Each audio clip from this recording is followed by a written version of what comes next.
SMTN.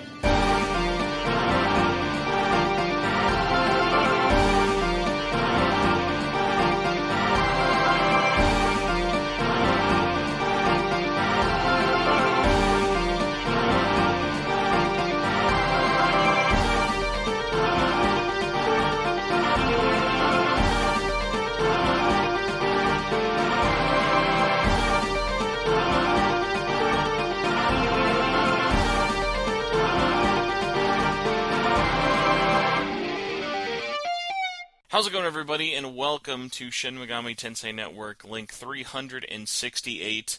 I'm your host, Spencer Presley, and joining me this week is the recently on the market, off the market, sorry ladies, all of you out there very dismissed to hear this, formerly of Ghostlight Games. I've got Ross here. Ross, how are you doing? Yeah, thanks for having me on. I'm doing pretty well. Yeah. How does it feel to have recently tasted the fruits of the market in the year of our Lord 2025 and now thankfully be off the market? Yeah, it's something of a relief. Like, it's one of those things where I didn't realise I was stressed, and then I got the job offer, and suddenly I felt completely relaxed. I was like, wow, I was very stressed for these last few weeks.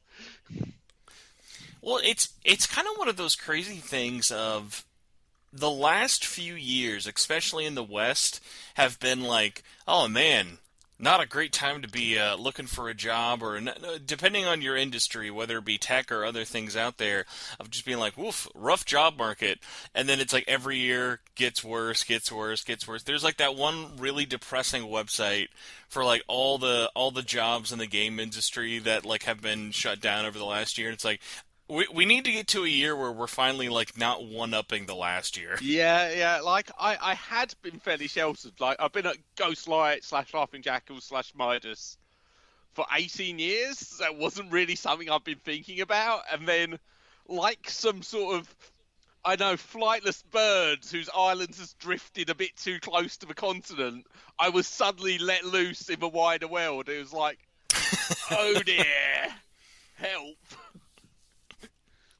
I mean, at least the nice thing with you're still pretty relatively located by a lot of different companies and stuff really out there in various kind of different fields of like, I assume for you, the last thing kind of on your mind was like, all right, well, if I want a job in this field or that field, I'm going to have to move here or I'm going to have to go here. Yeah, I am very lucky in that I'm 25, 30 minutes away from London by train. So, you know, obviously, anything that's in London is pretty achievable for me, which is, well, actually, it turns out I'm going to be commuting into London. Like, it's like, fair, you know, I'm in a good spot. It's one of those like weird ones of there's like those few companies out there, especially like the game dev ones of like, I think of probably the biggest one that always comes to mind for me that I hopefully do not ever see this happening. But like, do you know like Sony Bend? Yeah. So they're like all the way out in Bend, Oregon, which is like, let me tell you, there might be like 2 other developers out there. None of them the size of their own team. There, I was like, if that team ever got shut down, it would just be like all of their severance packages would have to just be like a little blank check that just says, "And feel free to use this money to travel out of the state." Because it's like if you're gonna stay in game development, they kind of left you abandoned there. Yeah, I mean, I guess that's one of the things about the UK. We are not a particularly large area by country. I mean, in terms of size, so it's fairly. You'll never be too far away. Like, you really have to be out in the middle of nowhere to not be relatively near a city. I mean, obviously, in my case, being near London is very helpful because that's where lots of stuff is. But, you know, if you take the other major cities, like, it's quite hard. You know, there's a few places where you're very, very remote, but not that many. I actually had a friend recently. He used to live near London, married somebody over here out in California, and they've been together for a couple years. And he recently had to go back.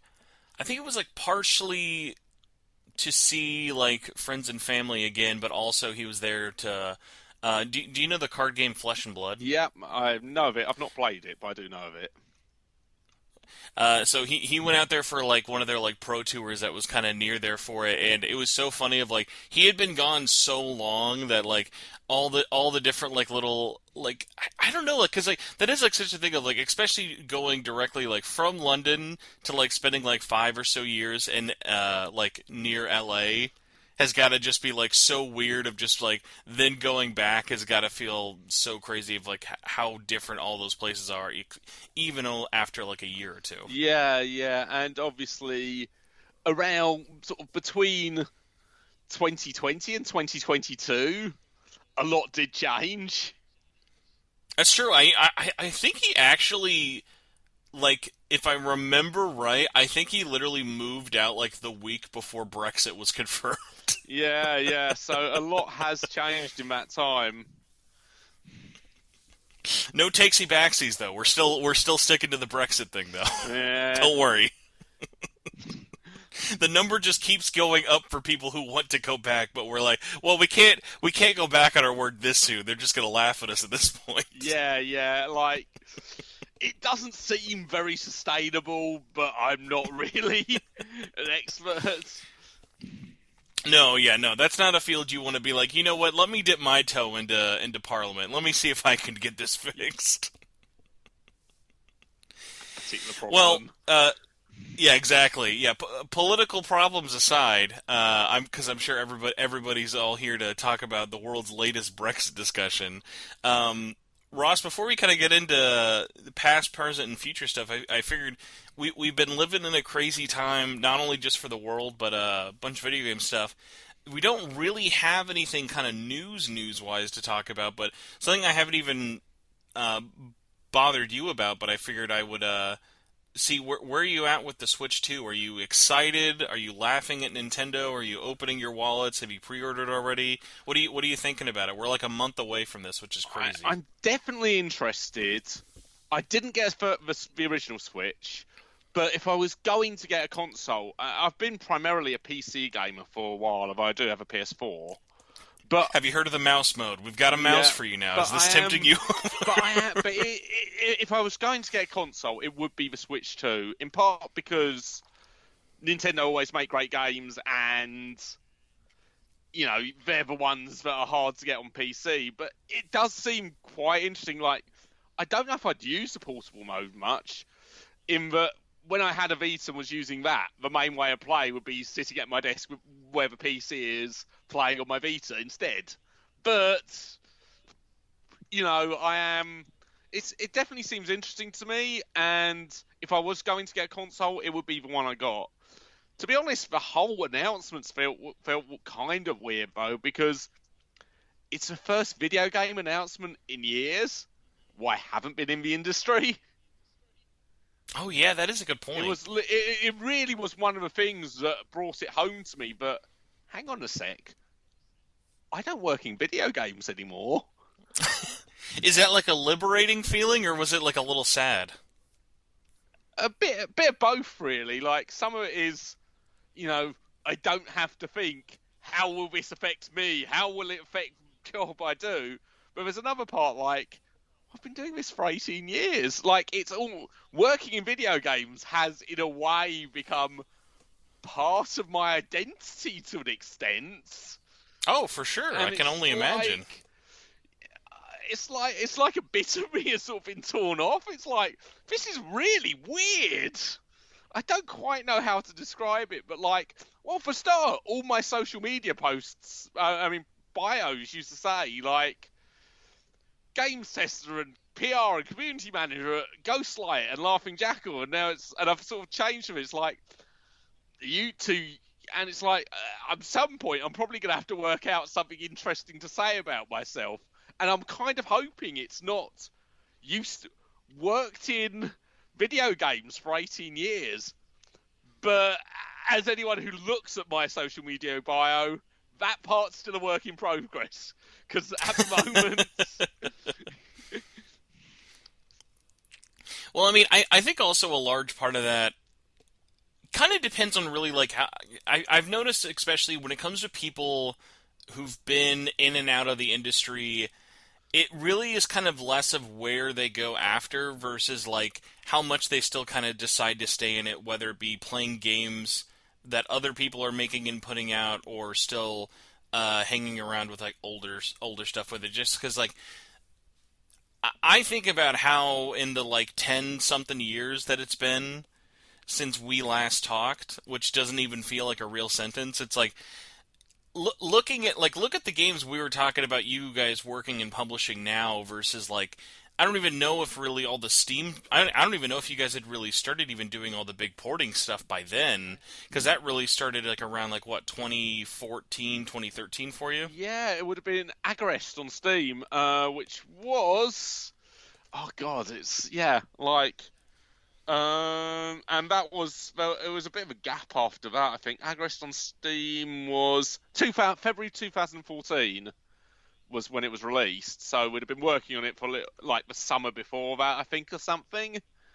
Hmm. So yeah, wow, might have. Yeah, so we've come a long way for we've come a long way from having to beg for very delayed DS releases all the way to PC porting. It's really strange thinking because back then it used to be so rare for Japanese games to make it to Steam, to PC. Oh my god! You know, honestly, that could be its entire own discussion on its own. Yeah, because that I mean, even just Japan in general was very like not not adjacent to like Steam, but like there were plenty of smaller Japanese games, big and small, on PC, but it was never the norm. It was never expected. It was like, oh, this got a PC release, or like, oh, it maybe got one PC release in a couple of countries, but rarely would it be put on Steam, let alone worldwide. It used to. I mean, when we were first pushing for Agarest, it was quite hard to get find Japanese companies that were interested. Like I think Idea Factory, I wasn't involved in those discussions, so I'm not gonna say conclusively. But my impression was that a lot of it was we already had a really good relationship with Idea Factory and they trusted us. But a lot of Japanese publishers were like, not sure about this. PC's well the porn game, or we're gonna have to give you our source code. No. So it was kind of weird because at the time there was so few. Like I remember because I was one of the people who was pushing for us to do release games on Steam. It was something I was very much pushing for.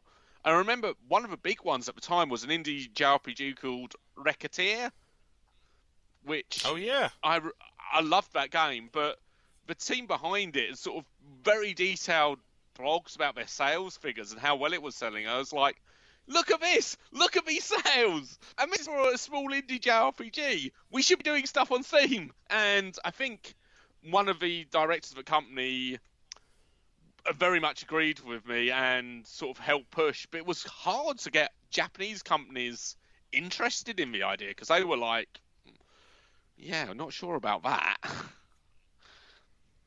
Yeah, especially, I mean, like, even back then, a large concern was not only kind of the image with a lot of, like, independent and, like, even H games, but also piracy, Yeah. theft. Theft really was a way bigger concern, even though so many other programs, like, even Denuvo and other, like, ones out there, as unpopular as they were, have existed for so long to kind of circumvent it. But it is always tough, especially for those platforms, having those discussions of like, I'd be so curious about like how, going back to like Nintendo Switch games being like one of the most easily pirated and shareable things, but still being a modern console, is just so still weird to me. Like, I know how it works, I know why it happens.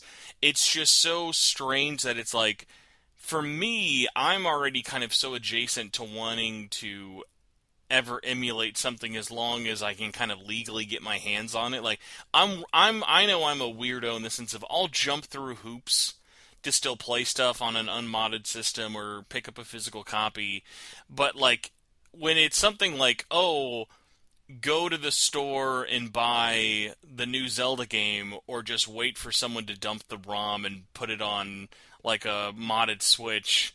I'm like, there's like an extra level of like, at least for me, like yuckiness for it. Of like, no, like if this is a game that's like been developed in even the last 10 or 15 years and is like on store shelves, like I everyone's kind of moral compass is different, but like doing that with like current releases for me is like I just can't justify it. It's like I think of like, yeah, I would just feel guilty at a Yeah, certain it's the point. same. But I think for me, part of that is obviously working in the industry for so long. You see what goes into, making a game and the effort and money, and it's like, yeah, like it seems kind of, I wouldn't feel comfortable pirating a game that was legally available, and whether the development team are trying to get their money, make their money back, or the publisher is trying to make their money back so they can fund another game.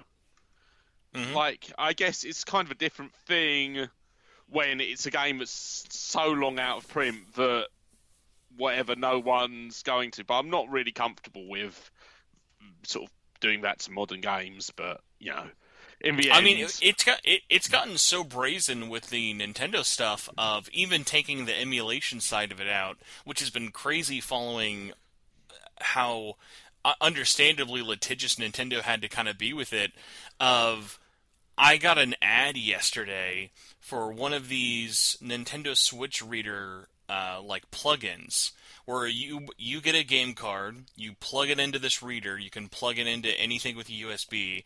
It just dumps all the files. You put those files on like a little micro SD card, and then put that into your system, and it'll load up like any amount of games you want on it. And yeah, like almost out of happenstance, I was at a local card shop, and some guy was like, "Look at this ad that I had literally just seen that day." He's like, "Look at this ad! I just bought this thing. Isn't this cool?"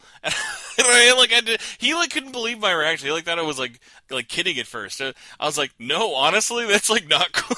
It's yeah, like yeah. I mean, it's like, no, I can't really like get behind that one, bud. yeah. I mean, I kind of take the look. I'm not your parents. I'm not here to say it's right or wrong. But yeah, just don't, don't talk to me about it. And this went down. Yeah, I mean, listen, low am I to defend the billion-dollar Yeah, Japanese yeah, corporation for my two-bedroom apartment. yeah, yeah. But I mean, yeah, I mean, I've always had that from the people who I didn't really think were doing anything wrong, but would like a Midas game we'd released that was long out of print, and they were like, "We've downloaded it. We think it's fair use because it's no longer legally available. Would you send us a manual?" And I was like, and they emailed me at work, and I was like about it, and I was like, you know what? Obviously, it's not a big deal because the game is out of print. But why did you think it was a good idea to email the company about this? Because now I actually need to go and show it to someone who also won't care and will also consider it a waste of time. But they're going to have to escalate it as well, because if we don't, the developer we worked with, who may or may not still exist, could go to us, "Why aren't you defending our game?" Yeah, that is extra funny. Of like, I feel like there's a lot more common for PC games. Of like, I've heard so many weird stories like that, especially for independent games. Of, oh, this game isn't available in my region. I legally can't buy it, so I downloaded it. Um, and I wanted to let you know that. And it's like, on one hand, it's like, well, thanks for telling me you stole my thing. It's so funny. Of like, it's not like they're messaging them out of a sense of guilt. It's just like, hey, just wanted to let you know. Like, thanks for that. I mean, like, obviously in this case, it was a game that I think had literally not been available to buy since the 90s. So, from a actual difference it made, but at the same time, it's like, Yeah, but you really shouldn't be telling us because now I have to go and tell someone, and then they have to go and tell someone, and then once we've discussed, got everyone together, and everyone's decided, no, this really doesn't matter, then that's fine. But until then, it's extra work for everyone for no real benefit, and you could have just kept it to yourself. I did have one question for you because I got to go back to the fact that I cannot believe, even as big as a PC gamer you've been for so many years, the fact that you've missed the entire Switch 1 generation is kind of crazy in the sense of, like, honestly, if you did decide to get the Switch 2 at some point, you've just got such an insane treasure trove of exclusives to go back to. Yeah, I mean, the basic problem is I'm either in one of two states, on holiday in Japan or saving up to go on holiday to Japan. So it's kind of, yeah, I want to buy a console, but on the other hand, that's a few £100 to my next holiday in Japan. That's what you got. You got to line them both up so that you go there while the yen is still horrifically weak, and then just get a very cheap Switch 2. Yeah, well, we shall see. Like, I am very tempted to get one, to be honest. It's been, I say, I'm mainly a PC gamer. But if I was going to get one, it would be the Switch 2 because mainly the Nintendo stuff. It's always really cool. It's always really interesting, and it doesn't tend to come to PC. I had a very weird realization recently about the. Have you seen the new Donkey Kong game that's coming out? Yeah. So, did you ever play any of the rare Donkey Kong Country games back in the day? Well, I played one of them, and I couldn't tell you which one it was. It was all, my cousin had a SNES or a Super Nintendo, and I was playing it around his place. But I literally, for the life of me, couldn't tell you the name of it. I just know it's a Donkey you're Kong good. game. Well, it's still weird to me that we're getting a new Donkey Kong game in general, like a proper new Donkey Kong game, and it's still funny because, like, this one, for the first time since Jungle Beat on GameCube forever ago, the one with, like, you remember the plastic bongos they sold? Yeah. So, like, Nintendo hasn't developed a Donkey Kong game internally since 3 generations ago, and what's funny is I had this like weird realization of when I was watching some footage of Nintendo showing off the game. When you collect one of the main things is like surprise, surprise, bananas. There's a little jingle that plays, and it's just like Donkey Kong and like with some music playing saying "Oh banana," and everyone being like, "Oh, that's funny. That's really cute. That's really cute." And then in the back of my brain, I was like, "Why does that sound familiar though?" And it's because in Donkey Kong 64, back when Rare was still doing it, which was like basically just the world's longest collectible platformer of all time, of like they literally, it was like, it's one of those things of like back in the day when platformers were really really big, they were like, well, how do we make them bigger? Just make more things to collect. And that was that whole thing. That game was so infamous of like every character had their own collectible that like no one would ever 100% the game. It was too big. Yeah.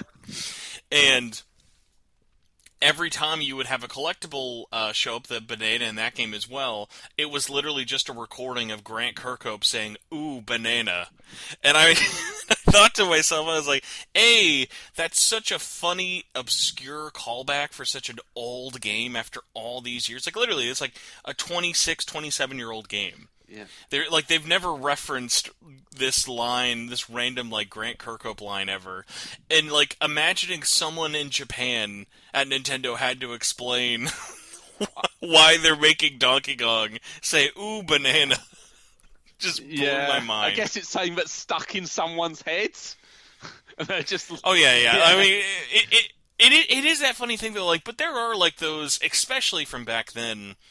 I feel like way more now of like you never see anyone saying like, "Oh, I love the pause music in Hollow Knight," or I love this. Like sometimes we'll get like, "Ooh, this menu looks really good," or "Oh, I love how this game looks or does this," but very rarely will it be like, "Oh, do you remember this one specific soundbite from this game that like sticks with us after all these years?" Yeah, I mean, I have a few from games I've worked on, but a lot of those are. I spent hundreds upon hundreds of hours testing them.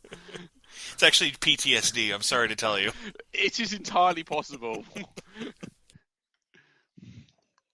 So we talked about it a little bit before. Did some nice comment, very common football manager jokes with it. We were talking about what have you been playing a little bit before I went on a very overly long sports tangent. But you've had all this time off. You've been messing with PC stuff.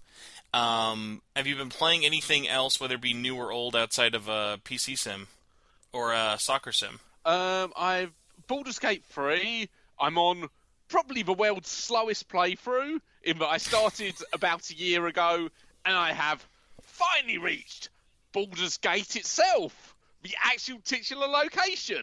It's, Is this your first time playing any of them? Did you ever play the I first two? played the original two and loved them. I was always a huge fan of that style of game.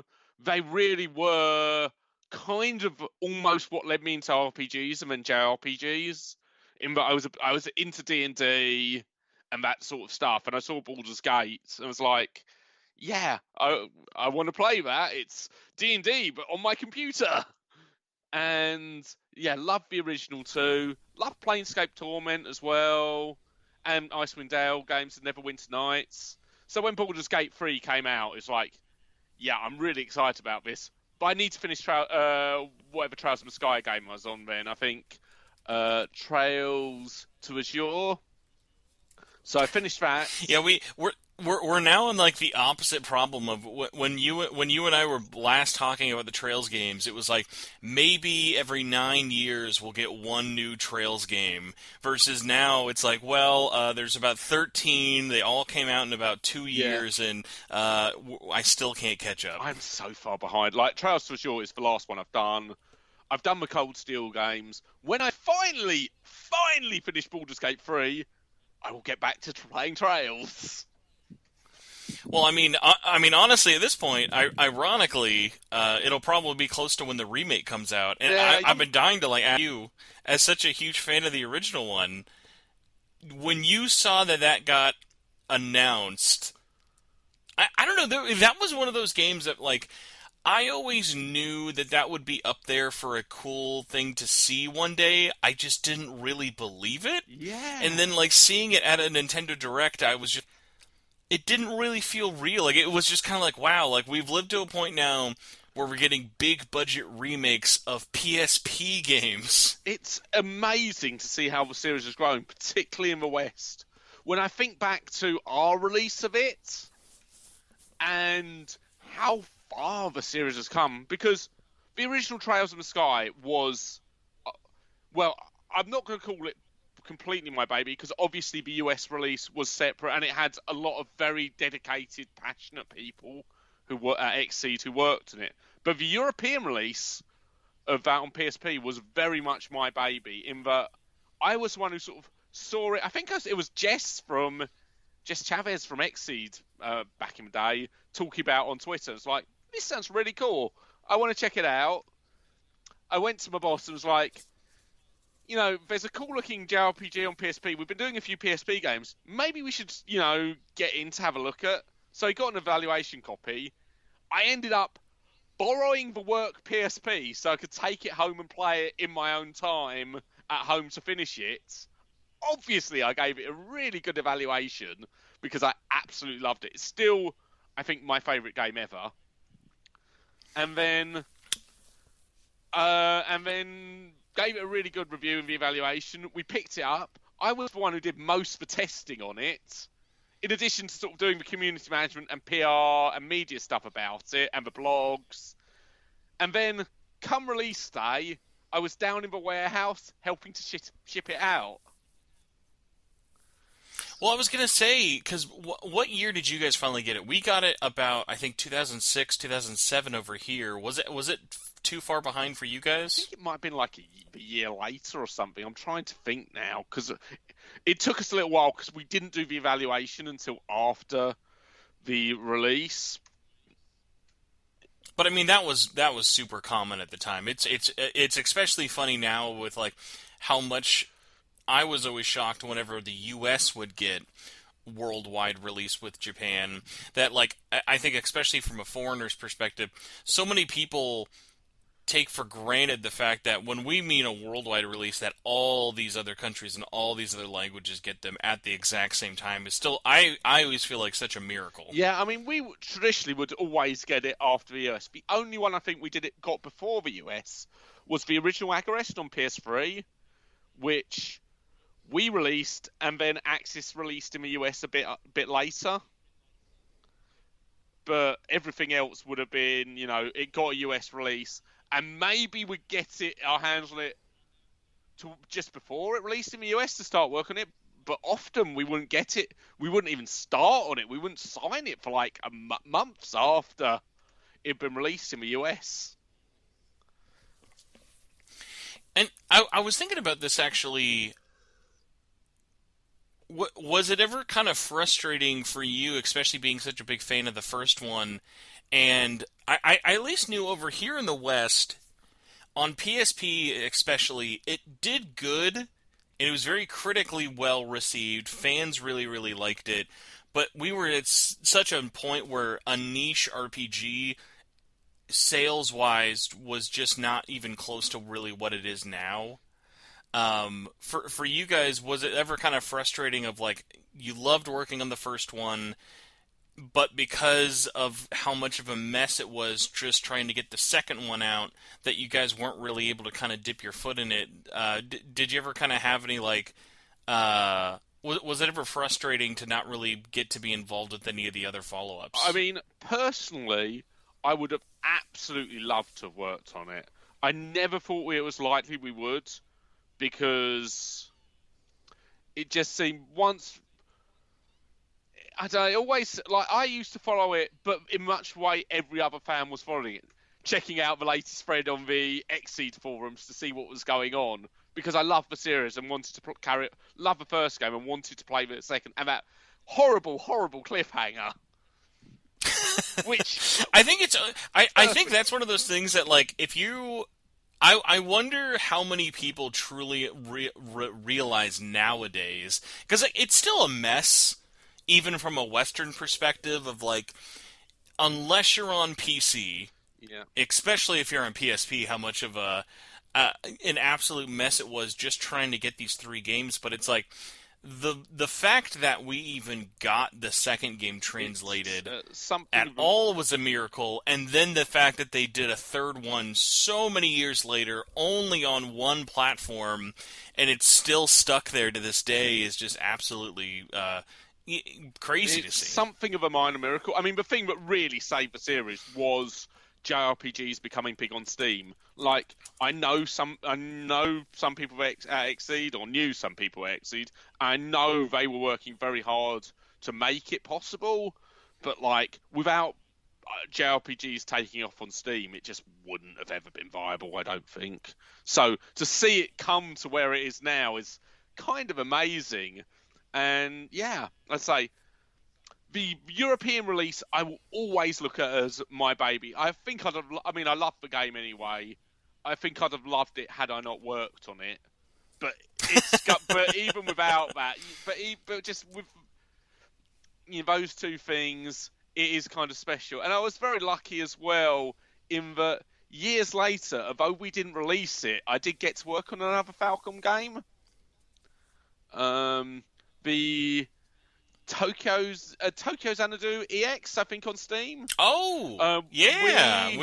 You're talking to one of the 5 Tokyo Xanadu defenders out there. Yeah, I mean, I enjoyed it. We sort of, I think, helped do the PC ports. We worked on PC port. It's a while, so I can't remember if we did more than that. And I was sort of doing some testing, and I also ran and organised the closed beta we did for it, which was really helpful. We were very lucky, and we got some very good people, including 1 or 2 real sort of Falcom experts in there. So that was quite a good experience. And I got a chance to not just play, but work on a game by my favourite developer again, which was also awesome. No, for sure. Tokyo Xanadu is one that I hold a special place in my heart for, just in the fact that I love when Falcom does the weird Mm. stuff. I know, obviously, I feel like it's probably safe to say like the Trails games are now more popular, at least in the West, than the Ease games. Yeah, But yeah. I still really love Ease. I love how weird it gets, how different they all are from game to game, Yeah. and then also kind of taking that into their other stuff. But like, what's crazy is like, yeah, so like Tokyo Xanadu didn't even come to PC until like 2017. Yeah. Did you see it actually had a release just a couple months ago on Switch Yeah, I finally? saw that. Like, it was. It was like a 7+ year release that what it was funny, even it wasn't even just a port. Like they had like even done some like stuff just for the Switch version, and it's kind of funny. Of like I think like Falcom almost is in like overcorrecting mode Yeah. with bringing some of their games over, where like they were so slow to adopt other platforms or never were on other places like PC or Nintendo for so long that now they're like, okay, well, this one random PSP port of Ease 4, well, we now need to bring it out to all modern platforms. It's like, I mean, listen, guys, you could just stick with the new stuff. You don't have to keep putting out everything else. But I'm Yeah. not against it. It's kind of interesting. I think a lot of it is, particularly the Trails series, how it's grown in the West.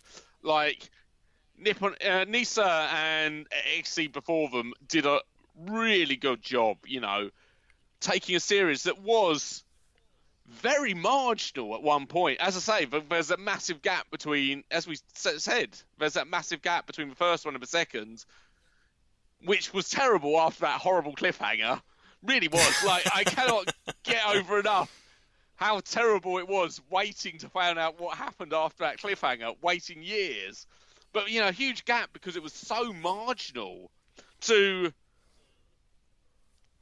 one of the bigger JRPG series in the West, where it's now not, where Falcom are almost rushing to get everything they can out because it's so popular over here. I mean, Oh, well, I mean, and the fact that I'm shocked that no one's tried wrangling them in all together, or they haven't tried dipping their toe into first party publishing on their end yet, or someone trying to buy up all the rights, because like after all of these years, the fact that we still have games that are available and rights are actively being used for like downloading these games that are 10, 15 plus years old on various platforms, of like we have Falcom games that are still split and sold between Sega, NIS, Xseed, I feel like there's another one I'm forgetting of for it. Aksys did Tokyo Xanadu EX on Steam, I think. Yes, yeah, you're right. Because we Access worked as with well them with for it. that one. And then now we've got Gung Ho with the remake, Yeah. and it's it's just one of those things where it's like, I'm sure for them that this makes the most financial sense to just let all these other companies kind of fight for it. Yeah. But it is just so funny, especially of like we talk about the weird confusion of going from one platform starting a series to another, where it still is hilarious to me that um, Trails 1 and 2 of Cold Steel are still locked behind a completely different publisher, while Nisa does all the other ones after it. And they have no rights to any of those other It two is, again. yeah, it's a bit like, It's like imagine when George Lucas sold Star Wars, but Fox just kept rights of the first one. They're like, "Oh yeah, Disney, you get everything else. We get the first one though." yeah, it's kind of odd, but I guess that is the way it happens to have worked, and I honestly though, like my biggest thing, I would love to just see the contracts, because it's been so long now. I almost feel like they must have signed something back in the day that like as long as this is being actively sold or printed or distributed, that they have it in perpetuity. Because like I used to think back in the day that it was like, oh well, they'll lapse on the rights of it, or they'll get something, because it was quite a long ways originally from the PS3 Vita version until there was any other platform port. Like the PC version came way later, but that added a bunch of stuff. and then they came out, the PC versions got ported to PS4, and all those were still under the original publisher. And then what's funny is actually, out of all the games I joke about Falcom giving us, those are actually one of the few games we haven't gotten. Is there's a Switch version of those first two games, and those have never left Japan. Yeah. It's absolutely wild. I don't envy people out there who look at Falcom games and go, "This is too confusing of me." Yeah. Be like, you know what? I don't blame you. It's a fantastic series. I love the developer, but also it is a completely jarbled mess. Yeah, I will say, to their credit, one thing about the Trails games which has impressed me is, even with the switch of publisher, how consistent the translations have been in terms of... Very good point. Like, yes, it's not true. jarring at all. There's no jarring leap. It's very much... They all feel a continuation, not just a continuation of each other's story, but in the same spirit, and the little details in one are picked up in the other. There's nothing jarring about it at all. So you don't get but it was called this in one game, and now someone else has taken over and it's called something else. The translations have been incredibly consistent, and I'm sure that's a conscious choice for Nippon Ichi to make sure that they sort of kept up the spirit, because the translations on the Trails games have always, in my view, been top notch. You know what? And what's interesting about that, kind of going back to the remake of Sky 1, I'll be curious to see if they really stick with that, just because a lot of these companies who've been localizing and publishing them have been mostly by the Western fans who were into the series originally, even now.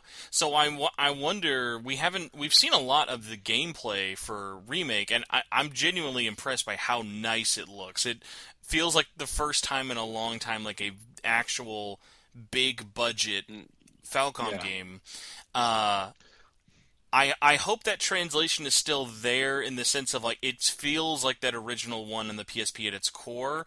But obviously, there's things that you could do to fine-tune it and modernize it a bit with it. But for you, have you been following much with it for the remake? Because, like, I still can't believe it's, as long as nothing kind of changes for it, like, it's out in, like, almost 4 months. Yeah, I know, it's crazy. I'm kind of talking, I want to play it, but I probably want to get through the other Trails games first, and then go to it. So, or at least the other Trails games are out. They'll probably have like another 3 by the time I'm actually caught up. Oh yeah, we got the second re-release of Ease 10 for you to check out. Yeah. But like, I want to see the others, but I'm definitely interested. And yeah, I am very curious to see what they do with translation. I will say, obviously, there's probably going to be changes. There'll be things different, and might be things added. But I do hope it's in the same spirit as the original, because I think that's really one of the things that always drew me to the original when I was evaluating it and first playing, was the sort of charm it had. The translation was very charming, and it really fit with the tone of the game. And I know it's a tiny little thing, but I absolutely loved the treasure chest messages. Oh, for sure. And it just shows the care I think Aksys put into that. Like, they got a list of the message for the treasure chest, and it was just a list, and it all said the same thing. The treasure chest is empty. And they came in and did slightly different amusing messages for every single treasure chest in the game. And it's just like, that just shows a level of effort and care. But for something completely optional. Yeah, like, no one would have blamed him for not doing it. No one would have cared. No one would have noticed anything had they just left it as the treasure chest is empty in all those cases. That sort of level of effort and care, it says a lot about how that translation was done, I think. Kind of transitioning. I mean, listen, everybody knows, if you're a listener of the podcast, I can hijack the show and turn it into a Falcom glazing session as much as humanly possible. I'd be remiss to not bug you about a couple of Atlus things, especially because how crazy it's been since then. Of like, again, like the last major time I was really bugging you about it, we were still living. We were living in the technological world of 3DS games. We were like, it's not going to get any better than this. Yeah, yeah. It's been a long time since I've worked at Atlus, and Atlus are actually for Ghostlight, I think one of the really important companies because I'm not sure Ghostlight would have been created from Midas had we not got the rights to some of the early uh, SMT Atlus titles. Well, and so early as well, yeah. Because I mean, if people aren't familiar really with Ghostlight for it, like you guys really made a name for yourself with Nocturne being Lucifer's Call, and then the DDS duology Yeah, games. I mean, this was a little before my time. Like, I joined just in time to get a free copy of DDS2, but literally, You couldn't get the first one. They no, ran out of the I freebies had to by buy then. that. But yeah, like they were because they gave out free copies upon release to everyone at the start anyway, and I obviously joined around the time. I was just a tester back then, so I didn't really follow the actual release side that often. But I remember getting handed a copy of DDS2, but I hadn't worked on it.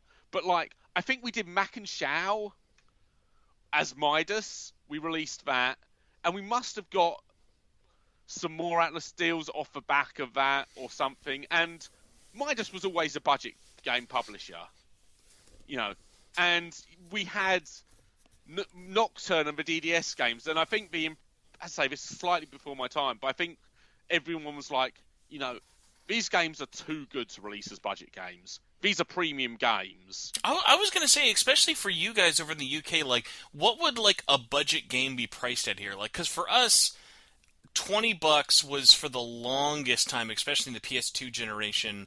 Budget games kind of stopped in the PS3 era, but like from PS1, I would say all the way up to like 2005, 2007, $20 was that sweet spot for budget games here. But I think the big secret to my success was at one point, I can't remember what level this was. I can't remember if it's £5 or £10, but Sony introduced a new lower price point that you were allowed to sell the games at, and they and they just targeted everything at that lowest price point. I mean, if you, especially because back then there was not as much competition of like Yeah, nowadays, it unfortunately became a race to the I bottom. mean, It was such a different market, especially with the physical brick and mortar stuff yeah, of like there were always going to be 30, 40, 50 pound games. yeah. And then you see those games that look halfway decent, look actually pretty good, and are really cheap. Those almost spread like wildfire even more because then you have all that free marketing from word of mouth of no, no, no, you should check this out. It's really cheap. It's really good. Go give it a Yeah, chance. like Midas was a budget games publisher, and that's what we focused on, and that's most of what I worked on in my first few years. We did have some Ghostlight titles, but but Atlus were the ones who sort of. My impression is, and I've never been told this for sure, so this is not complete, but the basic formation of Ghostlight in part comes about because we had Nocturne, we had Digital Devil Saga, and it was decided, you know, these games are premium games. They shouldn't be released as budget titles, and we don't and if we release them as Midas games, everyone's going to think, oh, they're just another, you know, Midas style budget game, but these are too good for that.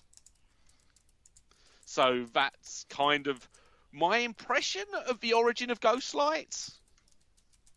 That's kind of funny because I remember we talked about the name originally before with it, but no, I never really noticed. But yeah, that is a good point in terms of kind of differentiating that kind of budget stigma because that is a thing sometimes of like people even nowadays will look at something cheaper and assume it is not as high of a quality of one other thing with it, which is so funny because it's even happening right now with have you been following Claire Obscura coming out? Yeah, I've been keeping half an eye on it, but don't really. It's so funny of like we live in a world where people want to grill Nintendo for selling Mario Kart for $80, but when a big budget $50 RPG comes out, people are like, I don't know, might be bad though. It's like we can't have it both ways. So we have to celebrate them if they want to be. Because my big thing is always when it comes to price. I'm not someone who's like we have to sell games at $60, no more, no less. Of like I like that we at least now we're finally getting to a more flexible price worldwide. Yeah, I think that's a good thing. And I think, to be honest, one of the things where the bottom dropped out of the budget market, which is why we stopped releasing games as Midas, is the popularity of indie games, and there were now cheaper experiences that weren't. Whereas the budget games were very much in a store, and you'd see the expensive game, and then you might see the cheaper one next to it, or the parents or grandparents might see the cheaper one next to it and think, "Oh, but just like that, what's the difference? They'll like that one." And that market sort of died as it became more online, and there were so many indie titles at those lower price points. But it was an interesting time. Like, back in those days, I'd probably be working like on, I don't know, 10, 15, maybe even 20 different titles a year. Oh, dang. Yeah, we did a lot of budget games for the first few years. But the Ghostlight ones were always a highlight. As I say, I missed out on Digital Devil Saga and Lucifer's Call. I think the first Atlus game I worked on was probably Persona 3 Portable on PSP. Oh, I was gonna say, in terms of freebies, I hope you still have your copy. Yeah, I do. Oh man, that was a fun one to work on. It was particularly happy to work on it because I've been playing the PS2 version. And rather stupidly, I'd just been keeping one save file, and I got to just before the last boss, and the save got corrupted. Oh. I feel like that was really rare for PSP stuff. That was on the PS2, the PS2 release. So I've been doing that on my own. Okay, yes. And then we got the rights to the PSP version, and I was like, oh, sweet, I can actually finish this game this time. Because obviously, after that happened, I could never quite face going back to it. So actually doing it for work was like, awesome, yes.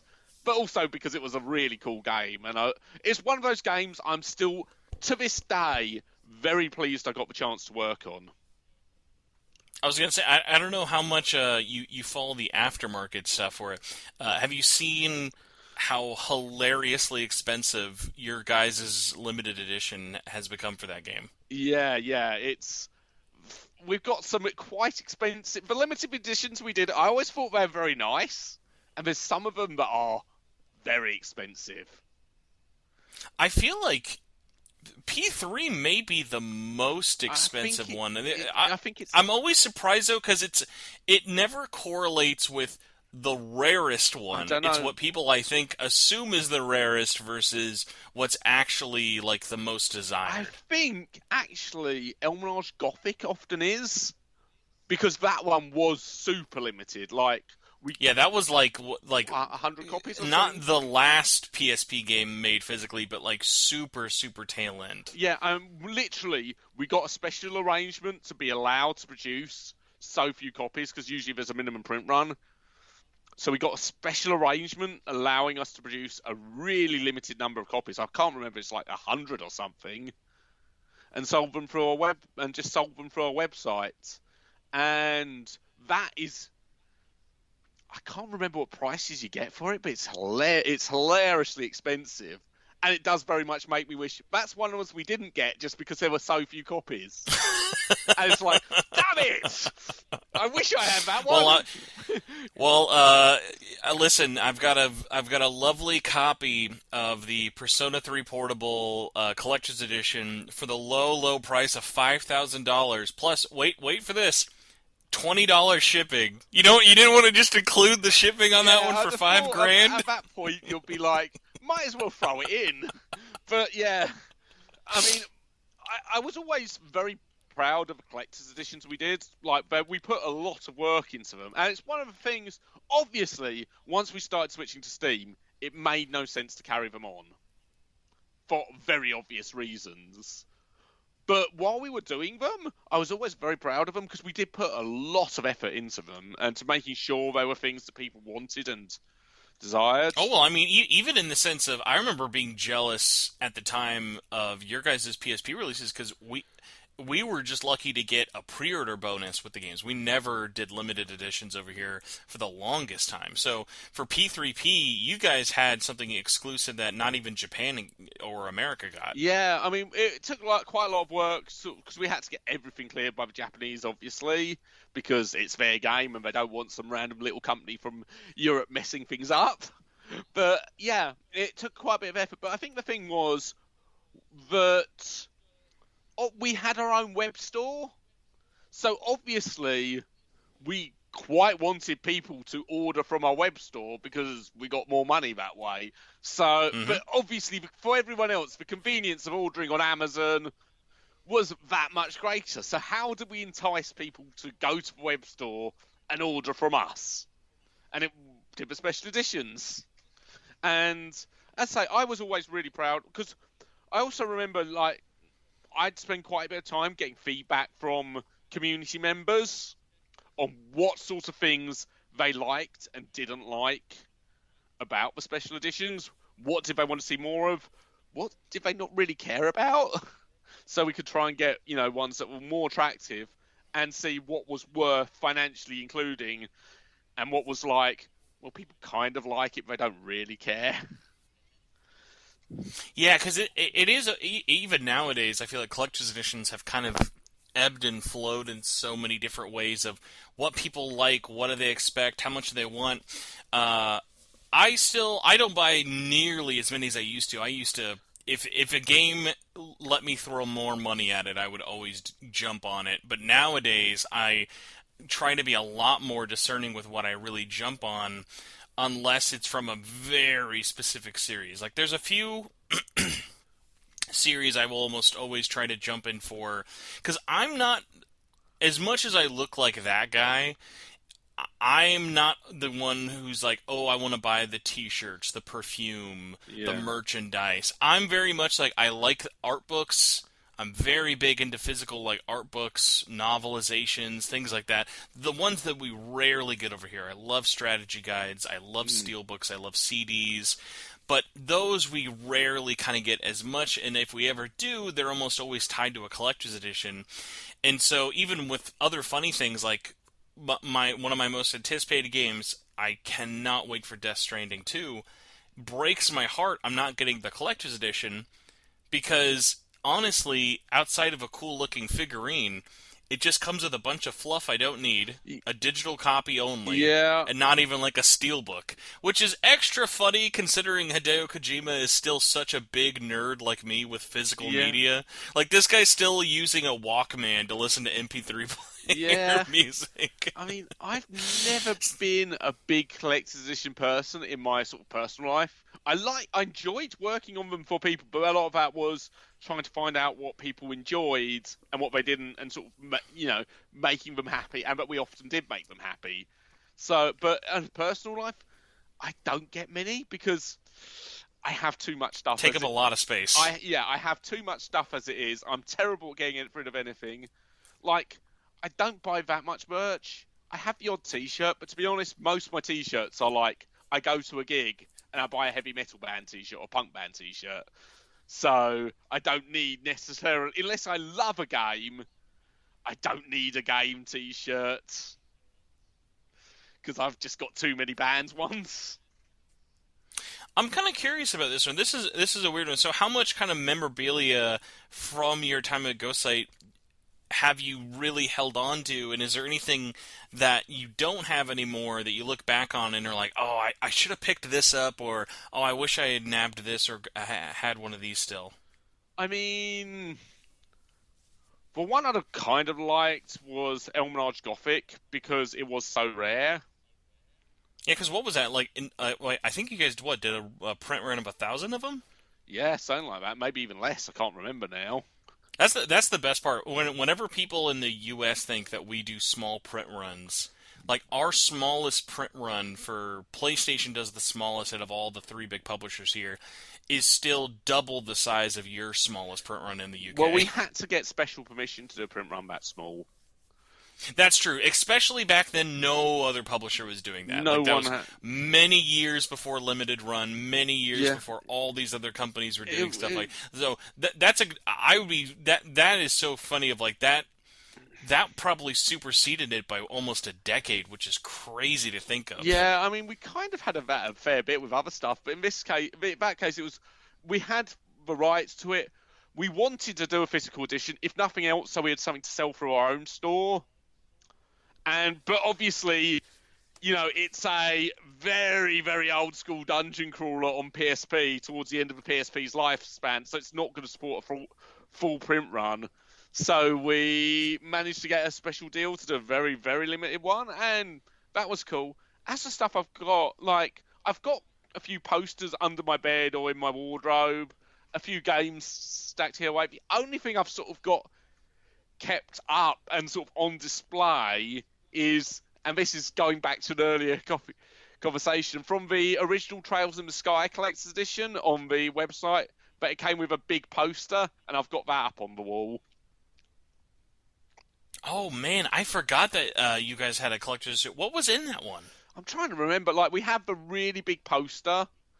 There might have been some postcards.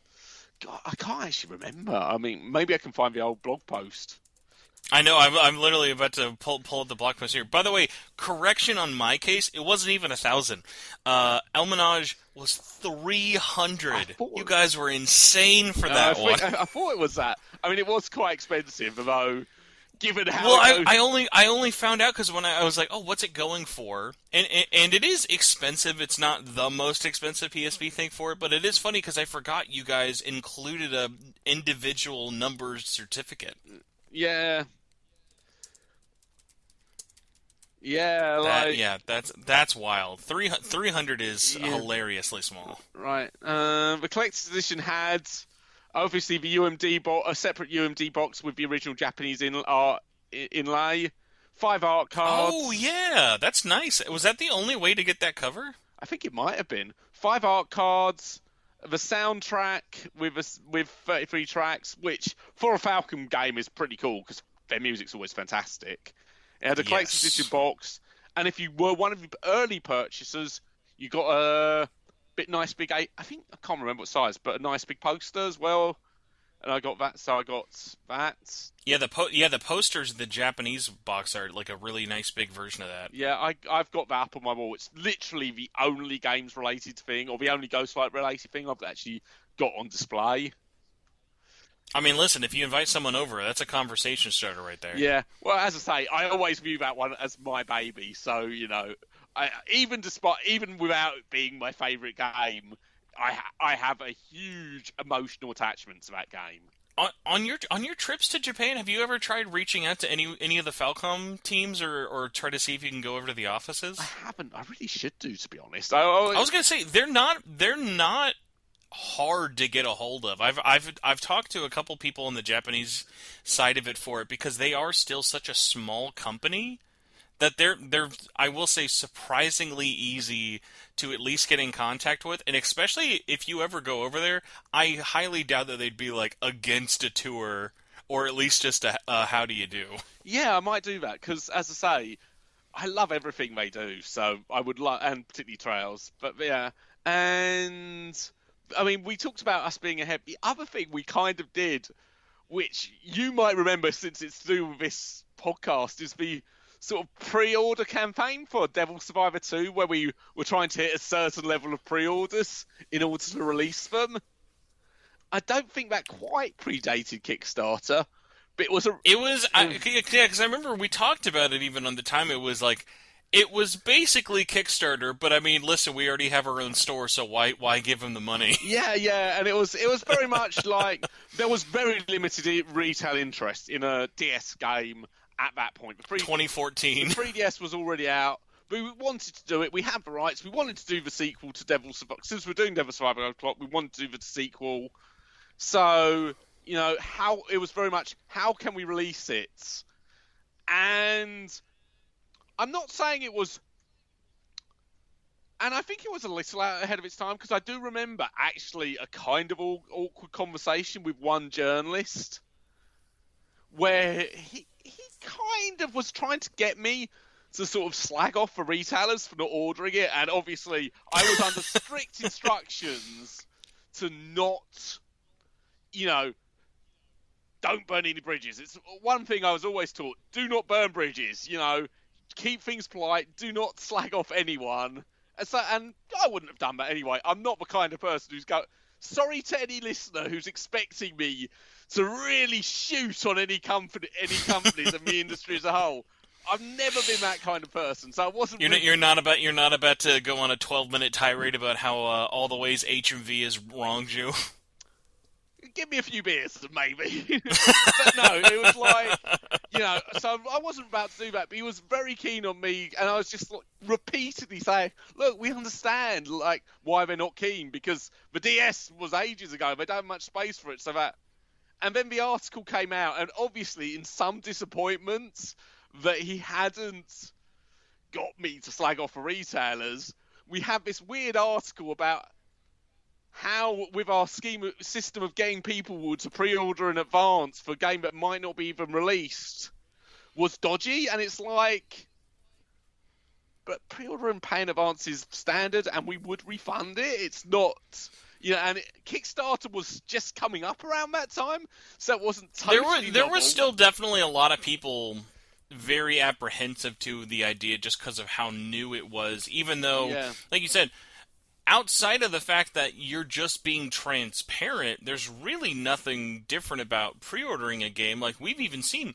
there have been plenty of games that get announced, put up for retail, pre-orders are so low, the release just gets canceled. Like, it's happened for big releases, too. I mean, in our case, when we were, with everything else, I think when we were accepting pre-orders, the game was ready, and it would take some doing and some cost to cancel it. So it's not like we'd ever really done it before, but we kind of thought, as long as we were transparent with people, let people know where they are, and, be upfront about the situation, and that, it could take a little while, but we're going to keep you updated, and we will refund you if we don't hit that level. Then... Yeah, do you remember what was the minimum needed for you guys? I can't remember now, although, for one thing, we never actually said... We were just short. Yeah, well, because that's always been a big thing. It's become a worse-kept secret now, I think, with how many publishers there are for it, or just being able to tell by how, if a system says, oh, this is one of blank.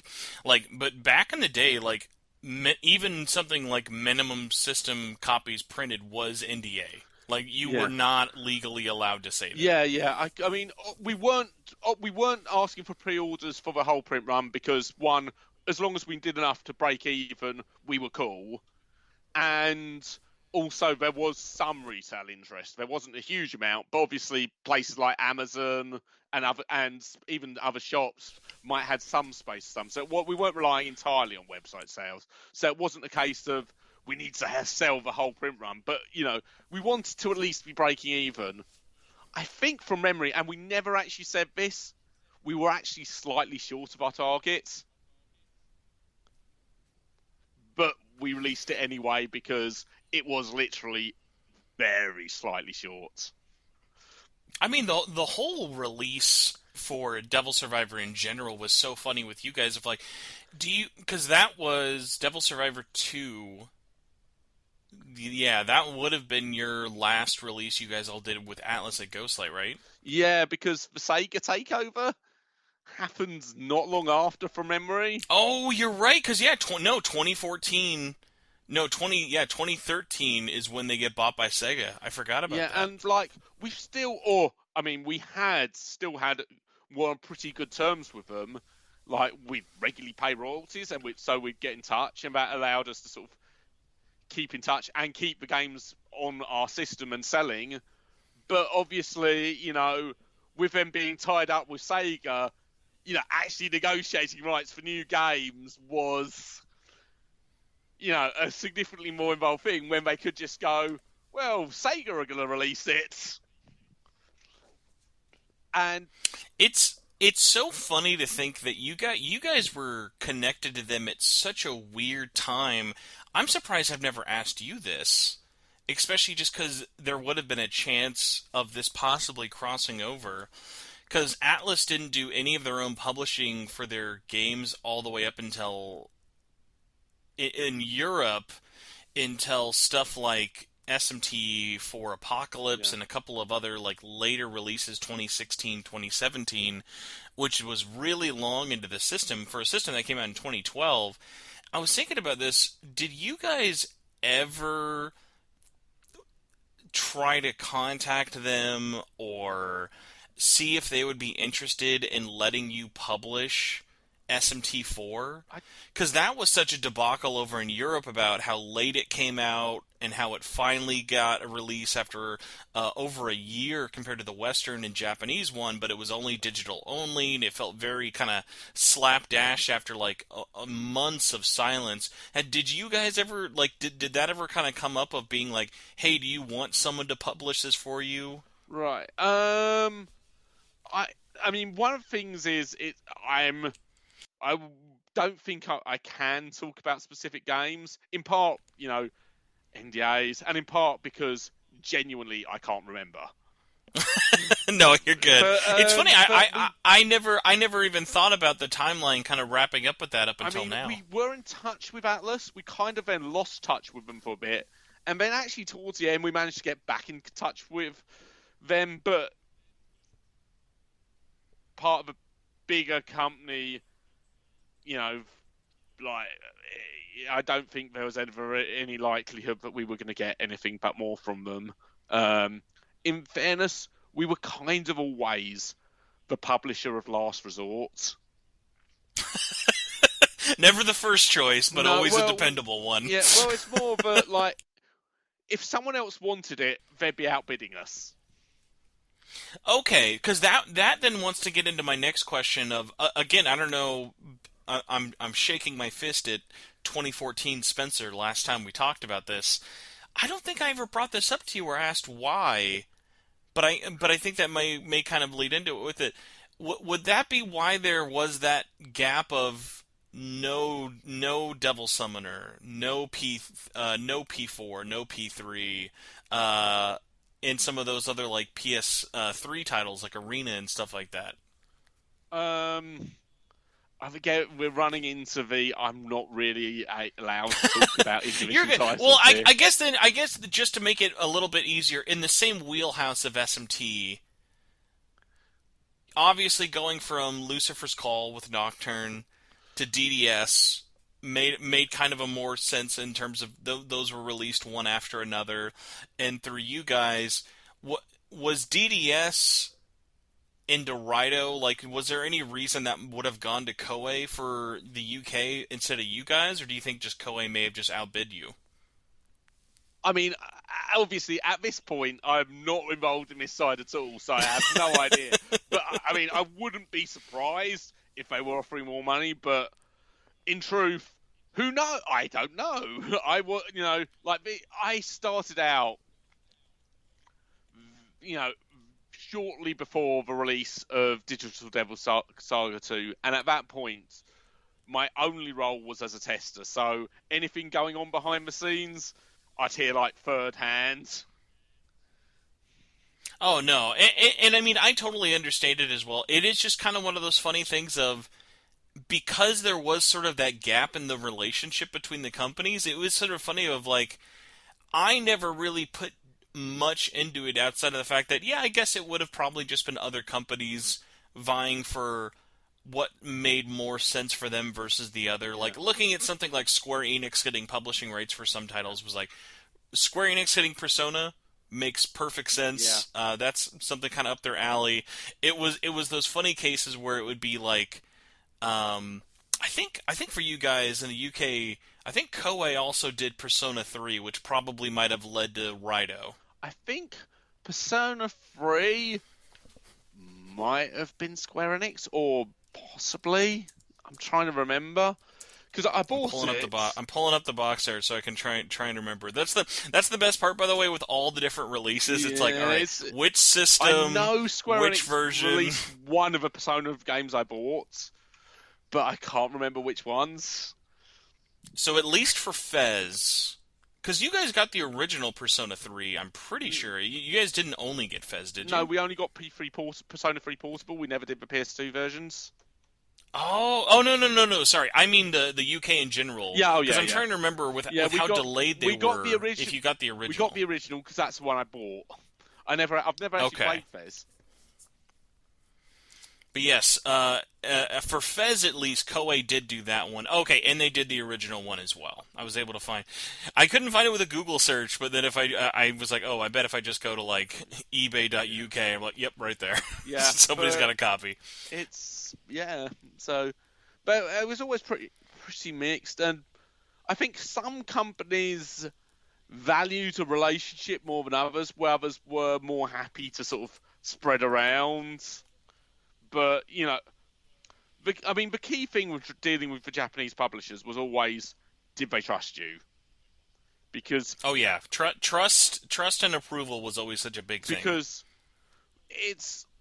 Because they need to know that in any deal that involves royalties, they need to know they're going to get those royalties. But we're not going to be one of those dodgy companies that takes it... Because particularly earlier on in the console generations, I think a few of the Japanese publishers have been burnt by some publishers taking a deal, saying, yeah, we'll pay royalties and that, and then just never reporting any royalties.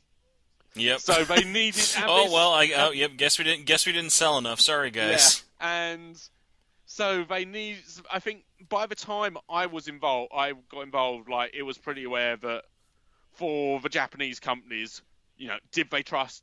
Was someone a known enough name that the company felt fairly confident they'd get the royalties they were owed was a big deal in getting involved, and that starting from scratch would be very hard to get that. But obviously, some companies valued that and the relationship they had with with a Western publisher more than others.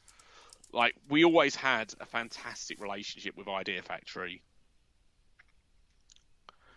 And especially back then before the American office for it, Idea Factory was always kind of surprisingly open to working with various different publishers and developers all over. Yeah, we're very lucky we maintained that relationship. Like, they were always very good to us. That's one of the reasons I think that Agarest turned out to be the first Steam release, because the relationship between us was good enough that they were willing to get on board with it and trust us with their source code, which was always a big deal.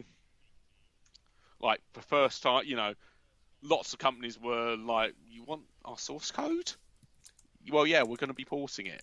Well, yeah, but you want the source code. We don't like this. Also, I don't know how I may have brought this up, but again, it's been so many years, and this, I'm pretty sure, would have also been well before your time. I don't think I've ever put two and two together that I forget that before Nocturne, that there was actually another Atlus game that Midas had done. Mac and Chow. And I was like, because the funny thing with Mac and Chow, it never got an English release outside of Midas. Yeah, it was only through you guys. And I don't know. I wonder if that would have been part of the budget line or not back then with it. Because even seeing the logo on it, I had to do like a double take because I was like, oh yeah, I forgot that wasn't. It wasn't Ghostlight because it released in 2001, for God's sakes. Yeah, I guess it would have been part of the budget range. The only involvement I had with that is when Sony started doing PS1 classics on a PS3 store, I sort of worked on testing the PS1 classic. Oh, did you guys have that up for sale digitally for Mach and Chow? Yeah, we did. Midas did. You know what? Yeah. Are those still up? Like, did you guys have to ever take those down at a certain point? I have no idea if the PS1 classics are still available on the PlayStation Store, PS3 Store. Yeah, they are. There's a fair chance it might still be on the European version. I Ooh. wouldn't be confident about anywhere else, but I don't. Well, that's the thing, though. The PS3 though, I've still got a European PSN account. I should dust off. I recently actually did hook up my PS3 for something recently. I had totally because I remember you guys did Lucifer's Call, the PSP games with Persona, and even DDS and stuff digitally. I totally forgot about Mach and Shao would have been one of those. It was there. I couldn't tell you if it still is. Like, at some point, we kind of stopped caring about PS1, PS2 classics. Oh no, everybody. My favorite when going through even the Vita store and the PS3 store, because it has been so untreated for so long. I love scrolling through and be like, oh, that game's delisted, that game's delisted, but because they got delisted post the store being abandoned, they're still up and can be actively bought. Yeah, as I say, I have no idea if it's still available, but it might be. We did a. I only say that in the sense of, you know what? I bet you it's a lot easier to play it on a PS3 and buy it for like what the like £10 it was sold for. Yeah, it's because we did a lot of PS1 and PS2 classics on the PS3 store. We tried to get as much of the Midas range out there as possible. So there were a lot of games we put on there, and I remember working on them. It was like a few months of have a play on this, Ross, and make sure it still works. Okay. Yeah, make sure it doesn't blow up in anyone's face. Yeah, there were a few of them had problems. There were one or two we couldn't sell because they had problems, but Mac and Shao I think was okay, but it's been a long time. That's really funny though. I've played Mac and Shao very, very long time ago on a imported PS2 just because it was such a weird release of we got Mach X on the Dreamcast, but that was published by Sega, and then that kind of led to there. But that is funny because the tie-in with Shin Megami Tensei, even though Mach is not a proper SMT game, it's the same engine they used for Lucifer's Call. Yeah, I mean, I don't know. Obviously, at that point, I have very little insight as to behind-the-scenes stuff. But yeah, what's 2001 Ross doing? What work are you doing these days? But yeah, it was. But I wouldn't be surprised if that was a big part of building the relationship we have with Atlus. That we released something with them in part because once you've released one game with someone and you pay them royalties and are a reliable partner, you know that helps in the future.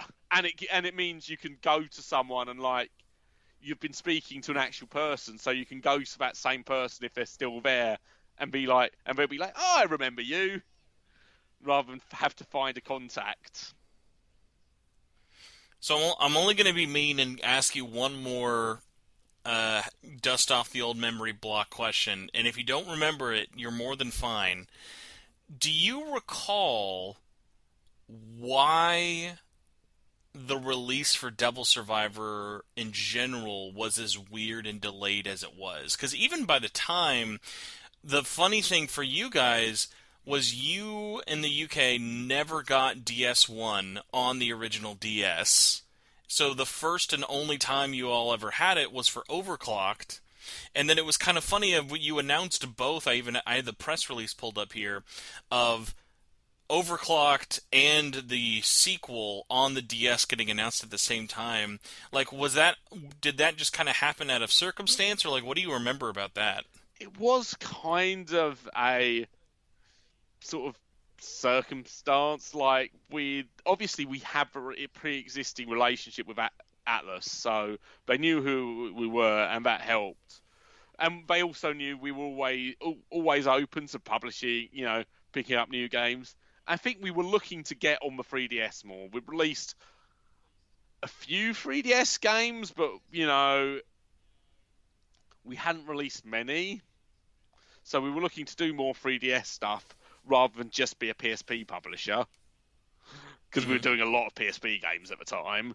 And Overclock seemed, I'd say, Atlus Games, we knew, they're always good. They're always at least a very high level of quality. So getting an Atlus game and they've got a built-in fan base. So if you can get on them, that's a way to get one. That's a good start, particularly on a console you're looking to publish on.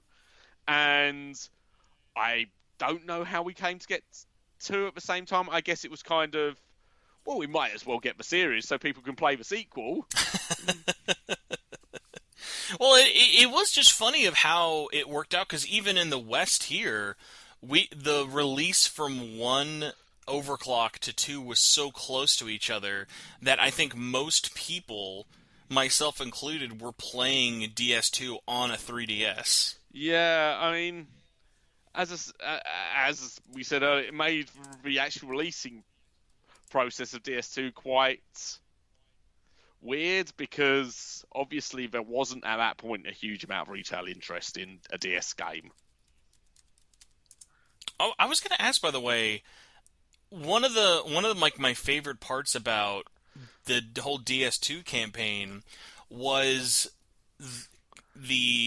specifically the foil cover is a really, really nice touch, but also the included names in the instruction manual and things like that for it.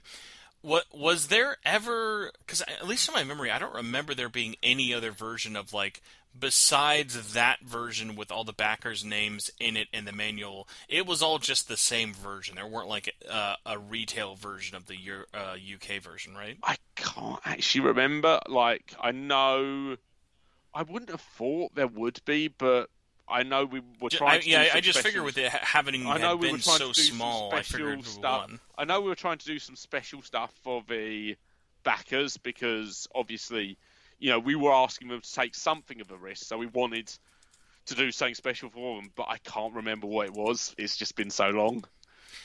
I feel like that was the point of the manual, having your name there. Yeah. Because, like, it was, if you had it in time, then everyone's name was in the back of the manual. Which, honestly, it's not like it's the same as having it in the credits, but it's like I still look at that release as being such a cool item, in the sense of, it was such a late release. I love limited releases of, like, hey, if you really want it to happen, we'll make it happen. And then the fact that it's still to this day one of the only Atlus games to even do that. It's because I remember I even reached out to you when I was doing a video on it of, like, it's so funny of how rare it is. I don't think people understand by orders of magnitude compared to every other release. Every other publisher probably printed to death for these games. Yeah, like, because of the timing, and the retail was looking to move on to the 3DS and away from the DS, there just wasn't the possibility of doing the usual print run, because there wasn't the retail interest. Like, we were very, as I say, I'm glad. I don't know if it was ever reprinted, is the thing. It's possible we did quite a small print run of that, so it's possible it may have been a reprint. But, because the thing about a lot of the RPGs, particularly the Atlus ones, they'd keep selling for years, and every so often, and because a reprint didn't have to be as big as the original print run, so often, it's not like you had to print the same thousands of copies. Like, every time. I remember still well into the PS3 days, even maybe when we were doing, I think even when we were doing Steam games, every so often be like, oh, we're doing another print run of Digital Devil Saga. Okay. I mean, listen, if it's selling, it's selling. I think particularly it was Eastern Europe. We used to sell quite a bit of the older stuff in Eastern Europe. So the extra funny thing for it, I don't know if there's any, like, humor in it to be had in retrospect. It was funny though because I think the campaign for pre-orders probably started had to be early to mid 2013, because it released finally in 2014. I would guess so. I want to say about the summer, but that might just be I put everything in the summer in my head. It's a good time for releases. At least. No, I mean the discussion about it, but yeah, Devil Survivor 2. I mean, sadly, I no longer have access to. It looks like we started the campaign in March 2013, because I can see articles from that time talking about it, and we reached the target in September 2013. Yeah, because the funny thing is, from conception, ironically, the 3DS version was not. It was probably teased because they had mentioned that they wanted to do an overclocked for the 3DS of 2, but they were looking and doing more, and it was a much grander kind of development for it. But it was just very funny of like, only a year later, I do love the idea that like some very specific European Atlus fans were out there, and like 1 year later, Record Breaker comes out for Devil Survivor 2 on 3DS. They're like, oh, they're making me buy it again. Yeah, but we never got rights to that one, so it wasn't our fault. That's true. Yeah, we can blame Atlus or NIS Europe for that one. Yeah. I think by that point, they were dealing with bigger publishers than us, sadly. Well, what's funny is, especially kind of going back to like the limited nature of it, it's kind of one of those things though of like, because of how few copies were probably sold and printed overall, I doubt anyone's going to be like, oh dang, I now am stuck with a very cool collector's item. Yeah, like with my name in it in a lot of cases. Yes. Devil Survivor, yeah, Record Breaker was not going to, NIS A was not going to give you a manual, and B was not going to give your name in it. Yeah, like, but little touches like that were always a lot of fun, like, and in a way, I think that was the sort of PSP era to that was like my favourite time to be interacting with the community, because everyone was kind of a fan of our stuff specifically, and a lot of them were really nice, really helpful, really nice, to the extent that I've still got sort of friends who I met in the blog comments for our blog. So that was cool. Once we started moving to Steam, and the whole world could find our contact. Well, I mean, the other thing that I remember is back from the blog days and PSP era. I can't remember what game it was, but we had to delay a game on very short notice. And bear in mind that when people pre-ordered with us at the time, they'd pay when they pre-ordered. And I was like expecting to get a real kicking because we had to delay it like on a few days notice. I mean, it wasn't a long delay, but it was still a delay. Do you remember what the game was? I can't remember what the game was, sadly, which is a bit frustrating. The one thing I remember, we'll just throw a Lost Dimension under the bus. We'll just pretend it was that. I think it might have been P3P, but I can't remember now. But it had to be delayed at very short notice because of an issue with the print run, and I was expecting to get a right kicking, from people emailing complaints.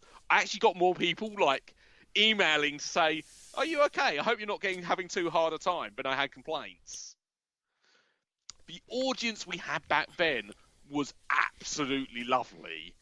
Are you telling me that the thousands of people on Steam are not always flooding you with nice, constructive feedback and comments on a daily basis? I mean, the trouble is with Steam at that time, like, if you found our details, you kind of had to be really into us. Steam opened up our details for the entire gaming world, and there were some nice people. I'm not going to slag off everyone. There are some lovely people I met through. Oh, honestly, by the way, kudos to you guys. You guys, I feel like, especially, were very early on at doing betas for PC releases of ones that previously did not have one, which was very few and far between of saving some disastrous launches. Well, I think a lot of that was we had a very small test team, so. For PC, we needed more people just so it could be tested on more PCs because there were like 3 of us.